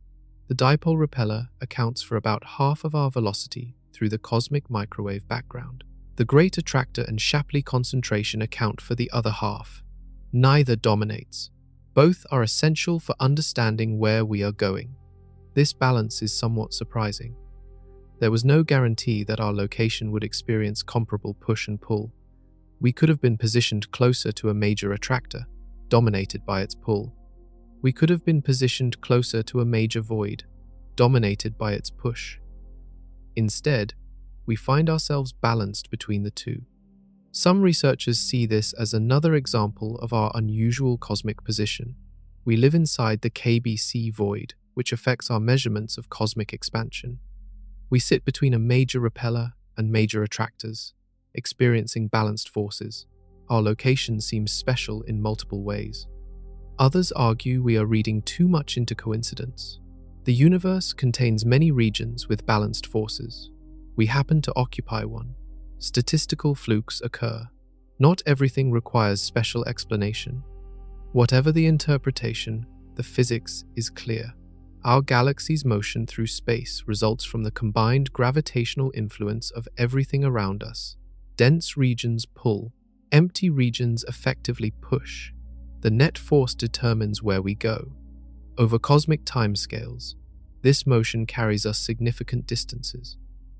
Billions of years ago, our galaxy was far from its current position relative to the great attractor. Billions of years from now, we will be closer still. The journey continues, driven by forces that shaped the cosmos long before our planet formed. We are passengers on a cosmic voyage. The destination is written in the distribution of mass and emptiness around us. Push and pull together chart the course. Where do we live? Not our planet, not our galaxy, our cosmic address, the place where our corner of reality fits into the vast architecture of the universe. Scientists have spent decades trying to answer this question. In 2014, they gave that address a name, Laniakea. The word comes from Hawaiian. It means immeasurable heaven or immense heaven. The name honors Hawaii's role in astronomical discovery and captures something of the structure's scale. Laniakea is our supercluster, the gravitational basin within which our galaxy and roughly 100,000 others flow toward a common center. Brent Tully led the team that defined Laniakea's boundaries. Their approach was elegant. Instead of simply counting galaxies and looking for clusters, they mapped the motions of galaxies across hundreds of millions of light-years. They traced the flows, the streams of matter falling toward gravitational centers. Where flows converged, they found superclusters. Where flows diverged, they found boundaries. The results revealed that our local group, the small collection of galaxies containing the Milky Way, belongs to the Virgo supercluster. The Virgo supercluster belongs to Laniakea. All the galaxies within Laniakea flow toward a common gravitational center, the region we call the Great Attractor. Laniakea spans approximately 500 million light-years across. It contains the mass equivalent of 100 quadrillion stellar masses. That number is difficult to comprehend. 100 million billion stars worth of mass, mostly in the form of dark matter, distributed across a volume large enough to contain billions of galaxies. But Laniakea has a peculiar property.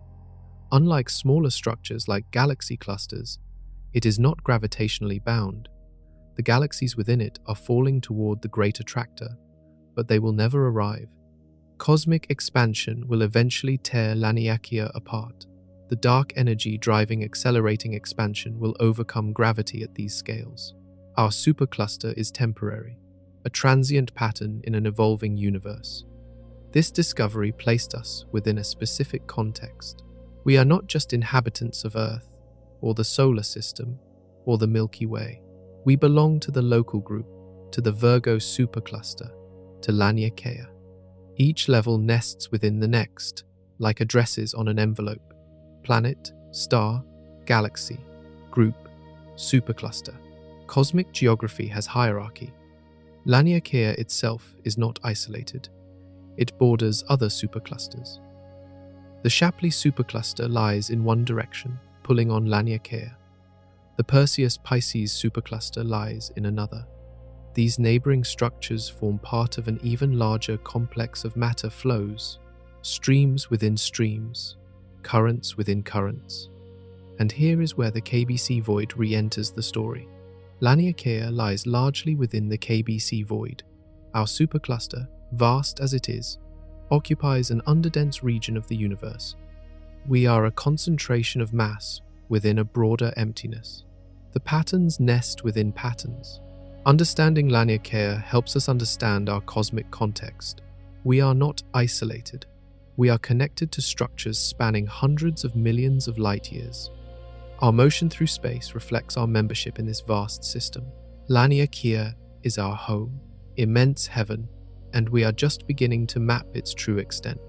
Picture a river system from above. Streams merge into creeks. Creeks merge into rivers. Rivers flow toward the sea.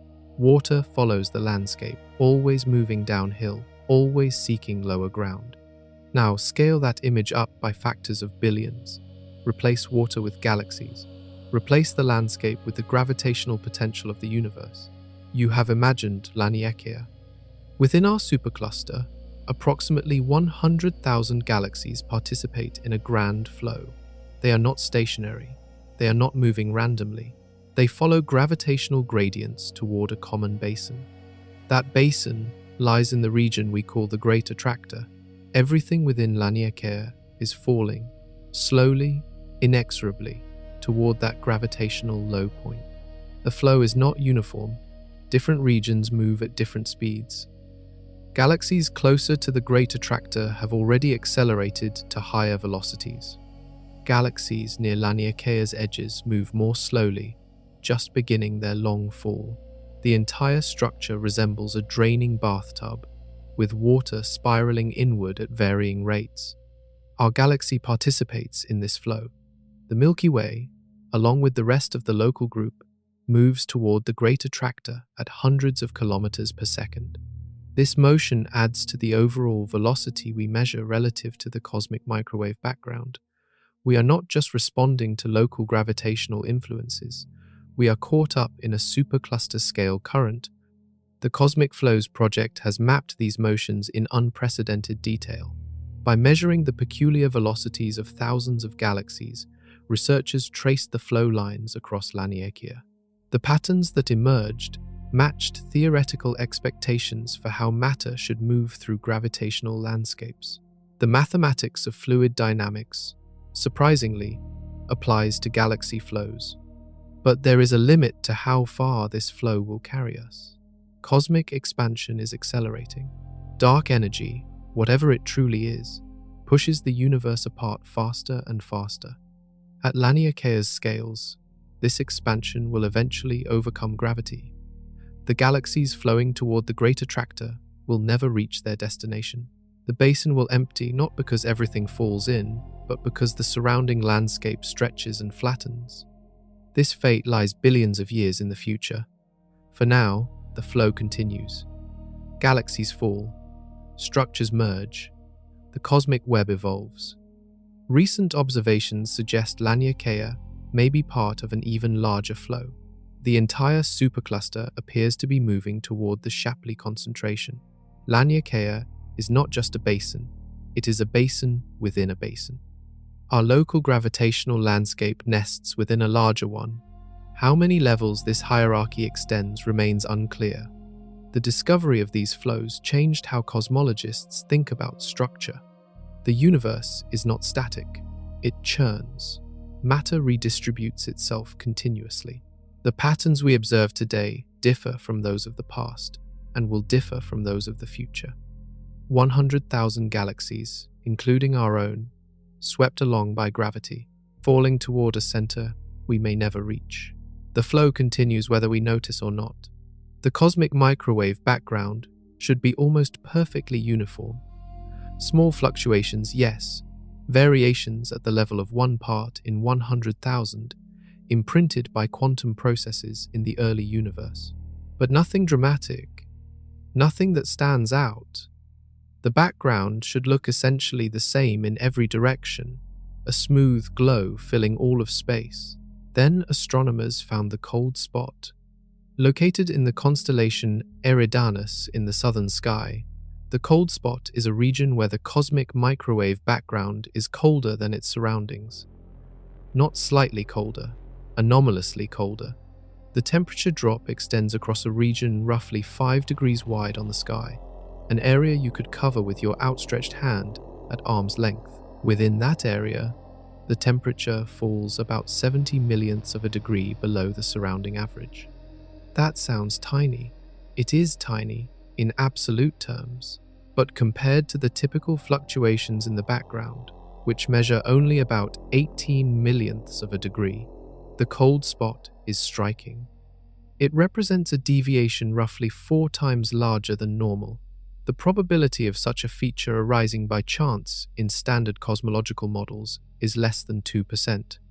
The cold spot was first identified in data from the Wilkinson Microwave Anisotropy Probe in 2004.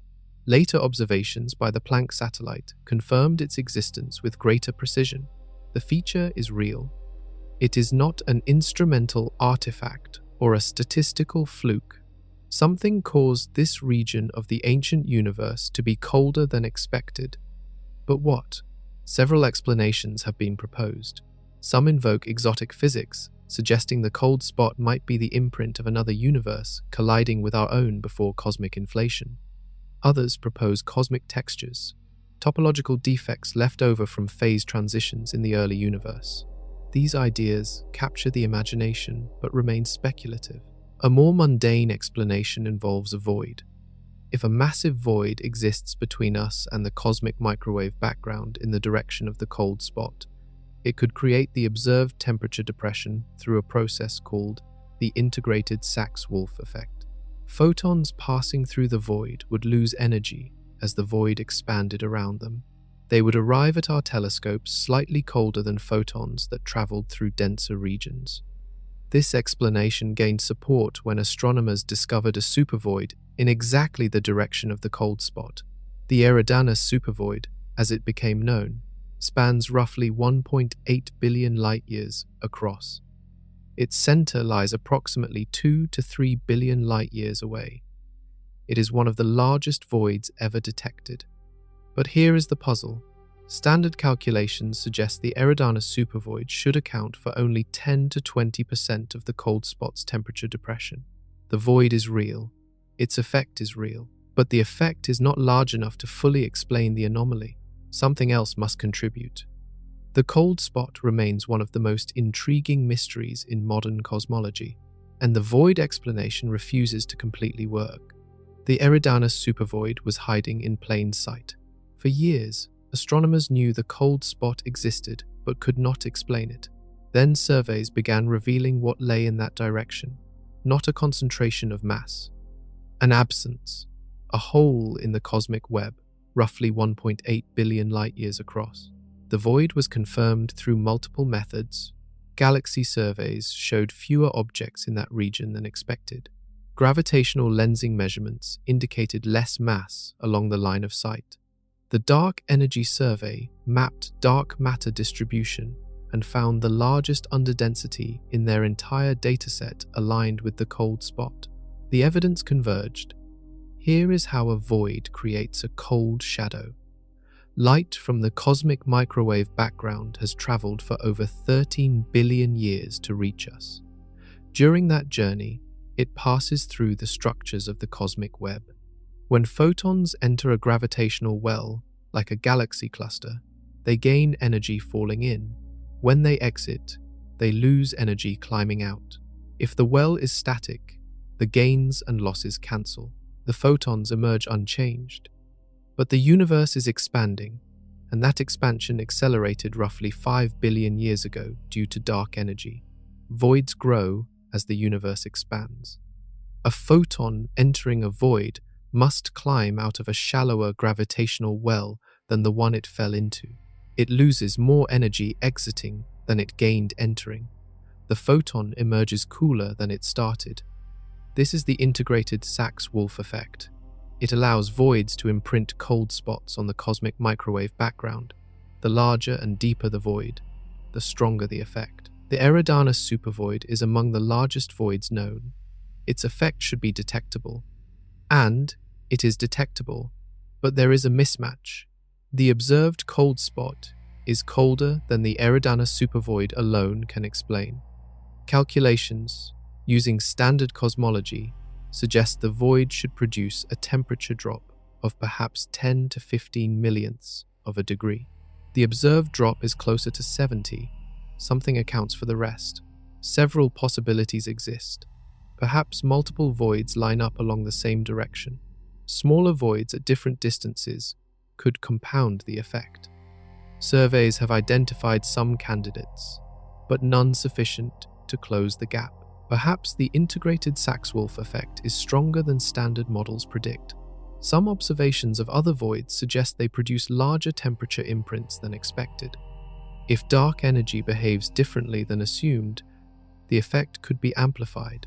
Perhaps something else entirely creates the cold spot, and the Eridanus supervoid is just a coincidence. The void happens to lie in the same direction as a primordial temperature fluctuation. Two unrelated phenomena overlap on our sky. Researchers continue studying this puzzle. The connection between the supervoid and the cold spot is tantalizing but incomplete. Both structures are real. Both are remarkable in their own right. Whether they are causally related remains uncertain. The Eridanus supervoid teaches us that the universe contains structures vast enough to cast shadows on the oldest light in existence. What we see when we look at the cosmic background is shaped by what lies between us and the beginning of time. Emptiness leaves its mark. The The standard model of cosmology has been extraordinarily successful. Called lambda CDM, it describes a universe dominated by dark energy, represented by the cosmological constant lambda and cold dark matter. The model explains the cosmic microwave background, the distribution of galaxies, the accelerating expansion of the universe, and countless other observations. For decades, it passed every test. Then came the voids. The KBC void poses a serious challenge. Simulations based on lambda CDM can produce voids, but they struggle to produce voids as large and as underdense as the KBC void. The probability of such a structure forming by chance in standard simulations is extremely low.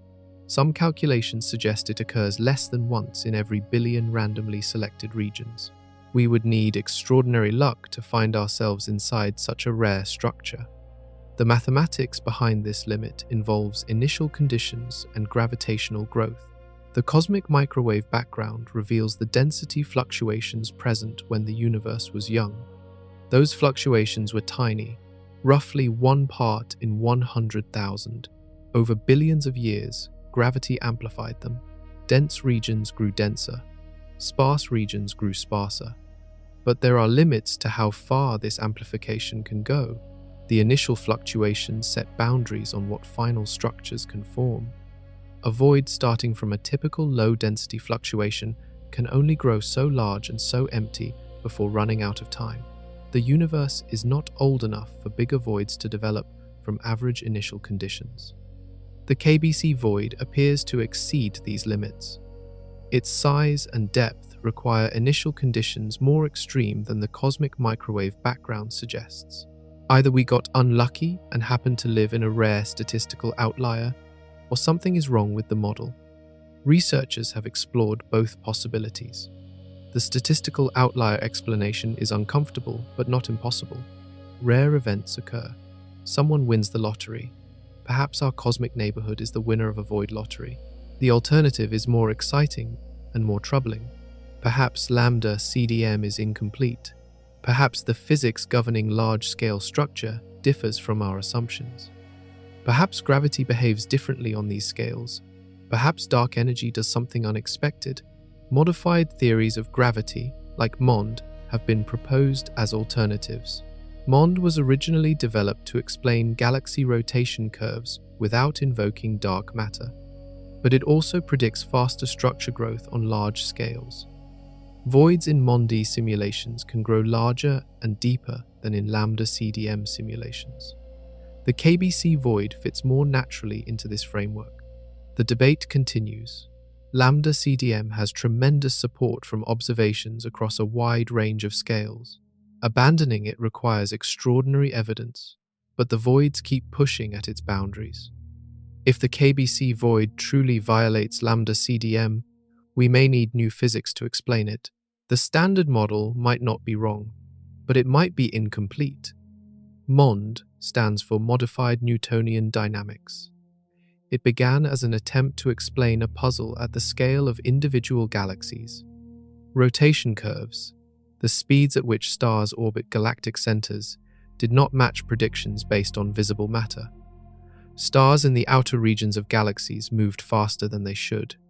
The standard explanation invokes dark matter, invisible mass surrounding galaxies, and providing additional gravitational pull. MOND proposed a different solution. Perhaps gravity itself behaves differently at very low accelerations. In everyday environments, gravity follows Newton's familiar law. But in the weak gravitational fields of galactic outskirts, the relationship might change. Stars would then move faster without requiring invisible matter. For decades, MOND remained controversial. It explained galaxy rotation curves surprisingly well, but it struggled with other observations, particularly at larger scales where dark matter seemed essential. The theory was considered an interesting curiosity, not a serious competitor to dark matter. Then, researchers began applying MOND to cosmological simulations. What they found was remarkable. Under MOND-like gravity, structures grow faster than under standard gravity. Dense regions collapse more quickly. voids expand more rapidly. The cosmic web becomes more pronounced, with sharper contrasts between filaments and voids. Crucially, MOND simulations can produce voids, like the KBC void, more easily than lambda CDM simulations. The enhanced growth allows larger and deeper underdensities to form within the age of the universe. What seems impossibly rare under standard physics becomes plausible under modified gravity.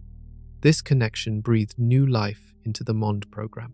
The theory was no longer just about galaxy rotation curves. It offered potential explanations for cosmological anomalies that challenged the standard model.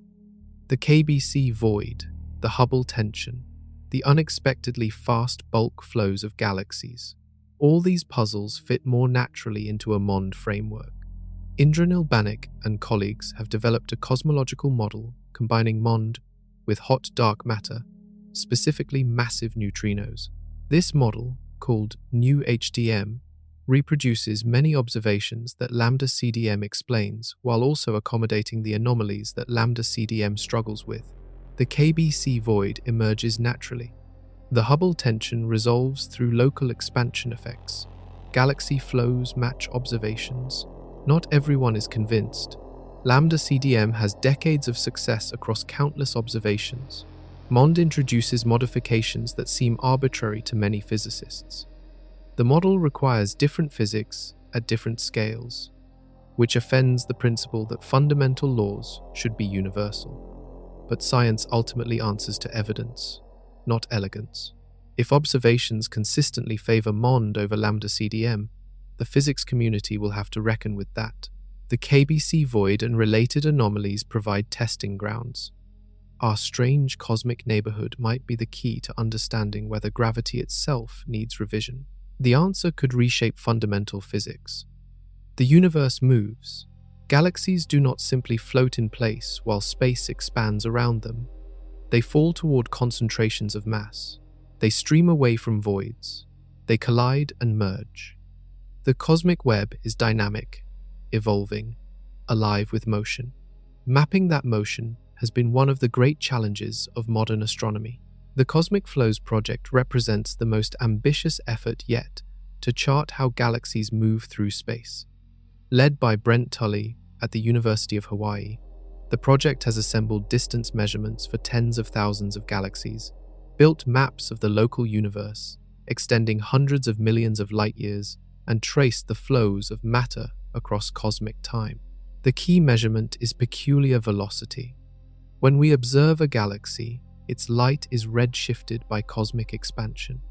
The amount of redshift tells us how fast the galaxy recedes. But recession speed combines two effects.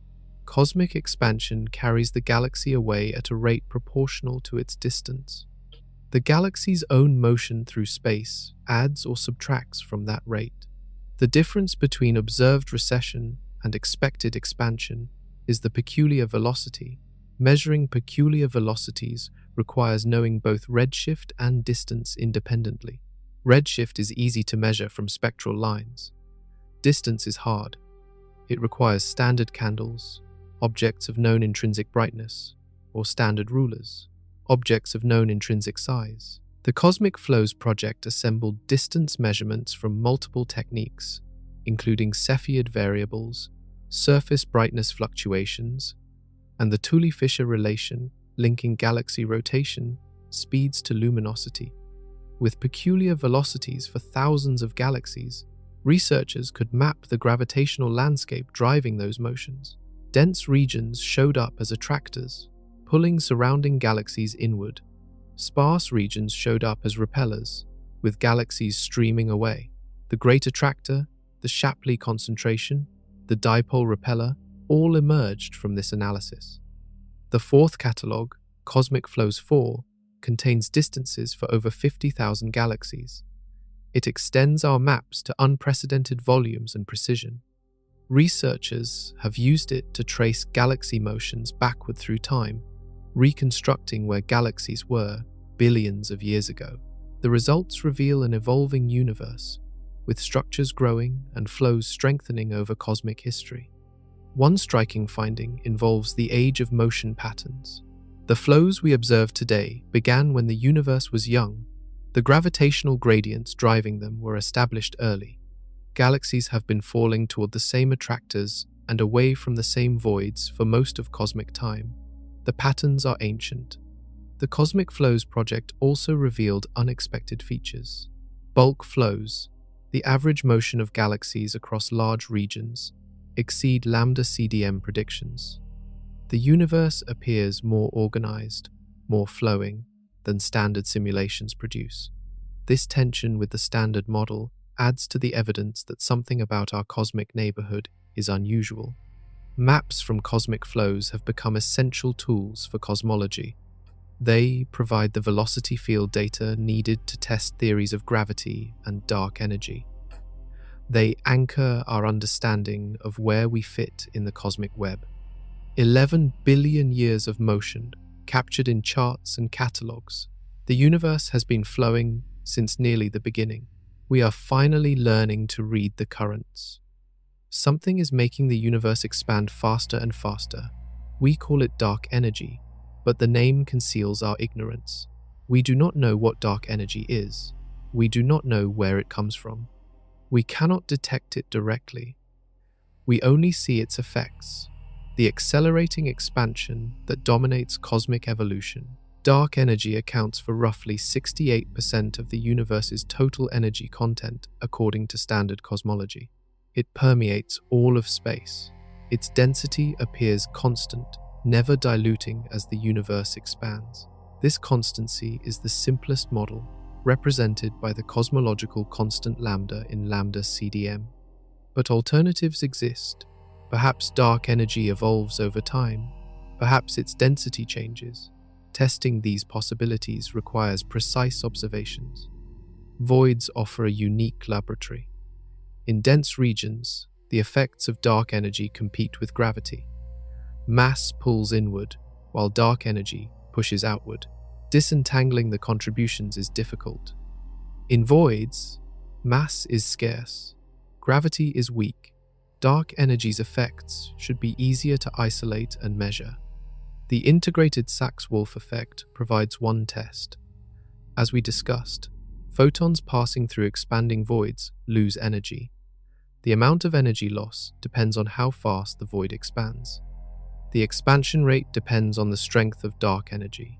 By measuring the temperature imprints of voids on the cosmic microwave background, researchers can constrain dark energy's properties.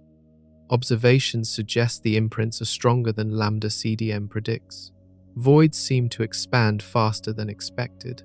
Their influence on passing photons exceeds calculations based on the cosmological constant. This could mean dark energy is stronger than assumed, or it could mean something else influences void expansion, like modified gravity. The shapes of voids provide another test. Dark energy affects how voids evolve over time. Stronger dark energy produces rounder voids. Weaker dark energy allows gravity to elongate them. By measuring the statistical shapes of voids across the cosmic web, researchers can constrain dark energy models. Galaxy motions within and around voids offer yet another probe. Galaxies flee voids toward denser regions. The speeds of those outflows depend on the balance between gravity and dark energy. Faster outflows might indicate stronger dark energy pushing matter away from underdense regions. The KBC void is particularly valuable for these tests because we live inside it. We can study its properties from multiple vantage points with high precision. Our peculiar velocity, our view of the cosmic microwave background, our observations of surrounding galaxy flows, all contain information about the void's evolution and, by extension, about dark energy. Recent results hint that dark energy might not be constant after all. Data from the Dark Energy Spectroscopic Instrument suggest evolving dark energy could better fit observations. If confirmed, this would represent a major departure from lambda CDM and might help explain the anomalies associated with voids. Voids, the emptiest regions of the universe, may hold the key to understanding the most mysterious component of reality. Dark energy hides in plain sight. Emptiness reveals its presence. Galaxies in dense environments live violent lives. They collide with neighbors. They merge, combining their stars and gas into larger systems. They get stripped of material by the gravitational pull of surrounding clusters. They interact constantly with their environment. Evolution proceeds rapidly through external forces. Galaxies in voids live differently. Neighbors are scarce. Collisions are rare. Mergers happen infrequently. The gas reservoir for star formation depletes slowly or not at all. Void galaxies evolve in isolation, shaped primarily by internal processes rather than external interactions. This isolation produces distinctive properties. Void galaxies tend to be smaller than their counterparts in dense regions. Without mergers to build them up, they remain modest in size. They tend to be bluer, indicating ongoing star formation from pristine gas supplies. They tend to be more disk-like, lacking the gravitational disruptions that scramble stellar orbits. The stellar populations in void galaxies are often younger on average. Star formation continues at steady rates rather than bursting during mergers. Heavy elements produced by earlier generations of stars accumulate more slowly. The chemical evolution differs from galaxies that have experienced repeated interactions. These differences make void galaxies valuable laboratories. They show us what galaxy evolution looks like without environmental effects. By comparing void galaxies to their counterparts elsewhere, researchers can isolate the impact of environment on cosmic evolution. But void galaxies also face challenges. The low density of surrounding space means gravitational potential wells are shallow. Supernova explosions, which inject energy into the interstellar medium, can more easily blow gas out of void galaxies. This feedback can quench star formation, leaving void galaxies as passive, gas-poor systems despite their isolation. The balance between isolation and feedback shapes each void galaxy individually. Some thrive in their lonely environments, forming stars steadily over billions of years. Others exhaust their gas or lose it to energetic processes, fading into quiescence. At least one galaxy inside our local void, the dwarf irregular ESO 461-36, has been studied in detail. It races toward the void's edge at over 200 kilometers per second, fleeing the emptiness. Its properties match expectations for a void galaxy: small, gas-rich, actively forming stars. It represents a window into life on the margins of cosmic structure.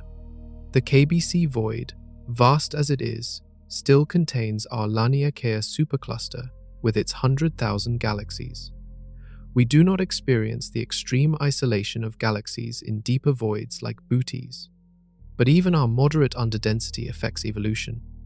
Galaxies in our neighborhood may develop differently than those in denser cosmic regions.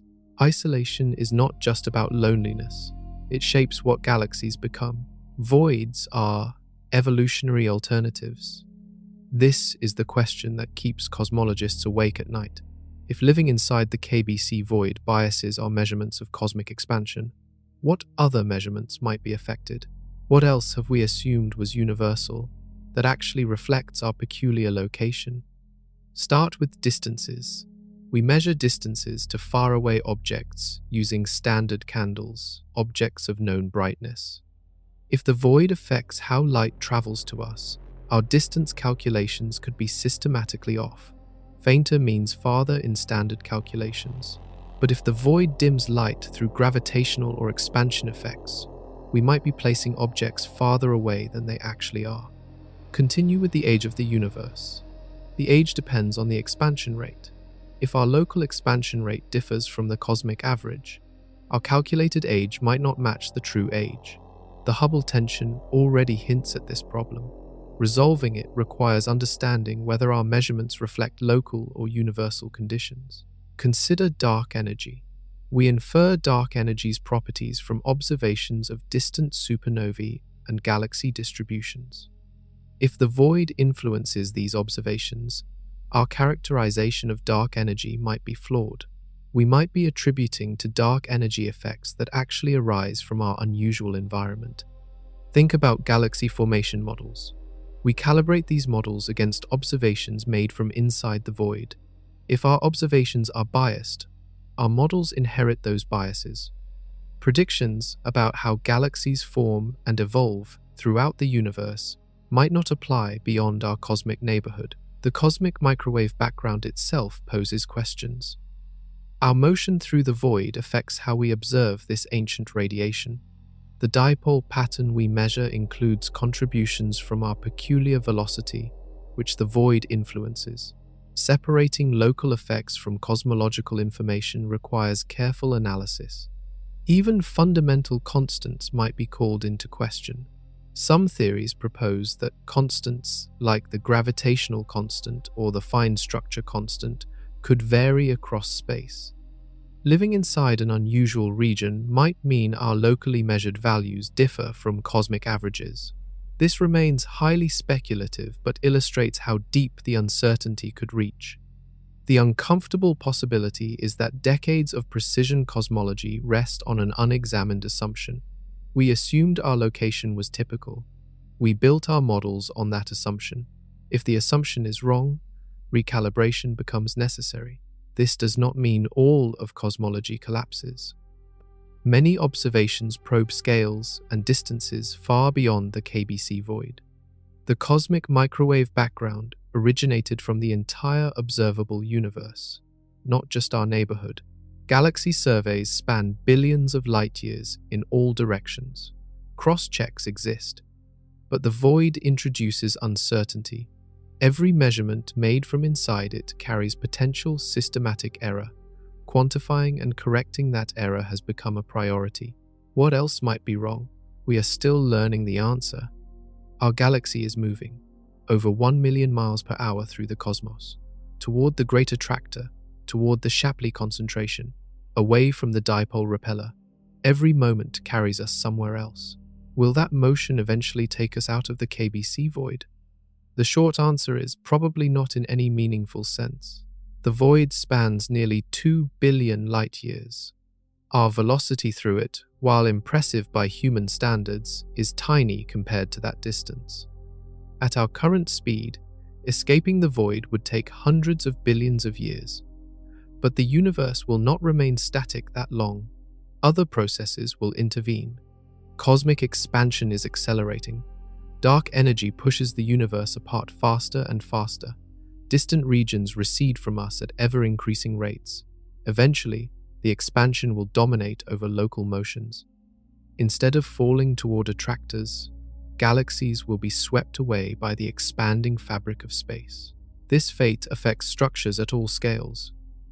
Galaxy clusters will remain bound by gravity, but superclusters like Laniakea will disperse. The flows that currently carry galaxies toward the great attractor will reverse. Our cosmic neighborhood will thin out, not because we escape the void, but because everything spreads apart. On very long timescales, cosmic isolation becomes the norm. The observable universe will shrink as expansion carries distant galaxies beyond the horizon of light. Eventually, only our local group of galaxies will remain visible. Everything else will have receded beyond detection. But that future lies trillions of years away. On human timescales, on the timescales of civilizations and even species, the void is effectively permanent. We will live and die inside this cosmic emptiness. Our descendants, if humanity has descendants billions of years from now, will still inhabit this underdense region. Does this matter? In practical terms, the void affects astronomy, not daily life. The gravitational anomalies, the biased measurements, the altered expansion rates. These are concerns for scientists, not ordinary existence. You will never notice the void's presence directly. But in a deeper sense, our position matters profoundly. It shapes what we can know about the universe. It influences the questions we can answer and the theories we can test. It reminds us that observation is always observation from somewhere. There is no view from nowhere, no perfectly typical vantage point. The KBC void is not a prison. It is our cosmic context. Understanding it helps us understand everything else. The mystery of our position in this emptiness connects to the deepest questions about reality. Why does the universe have this structure? Why are we here rather than elsewhere? What does our unusual location tell us about the principles governing existence? 2 billion light-years of relative emptiness surround us. We did not choose this home, but it is ours, and within it, we continue to wander.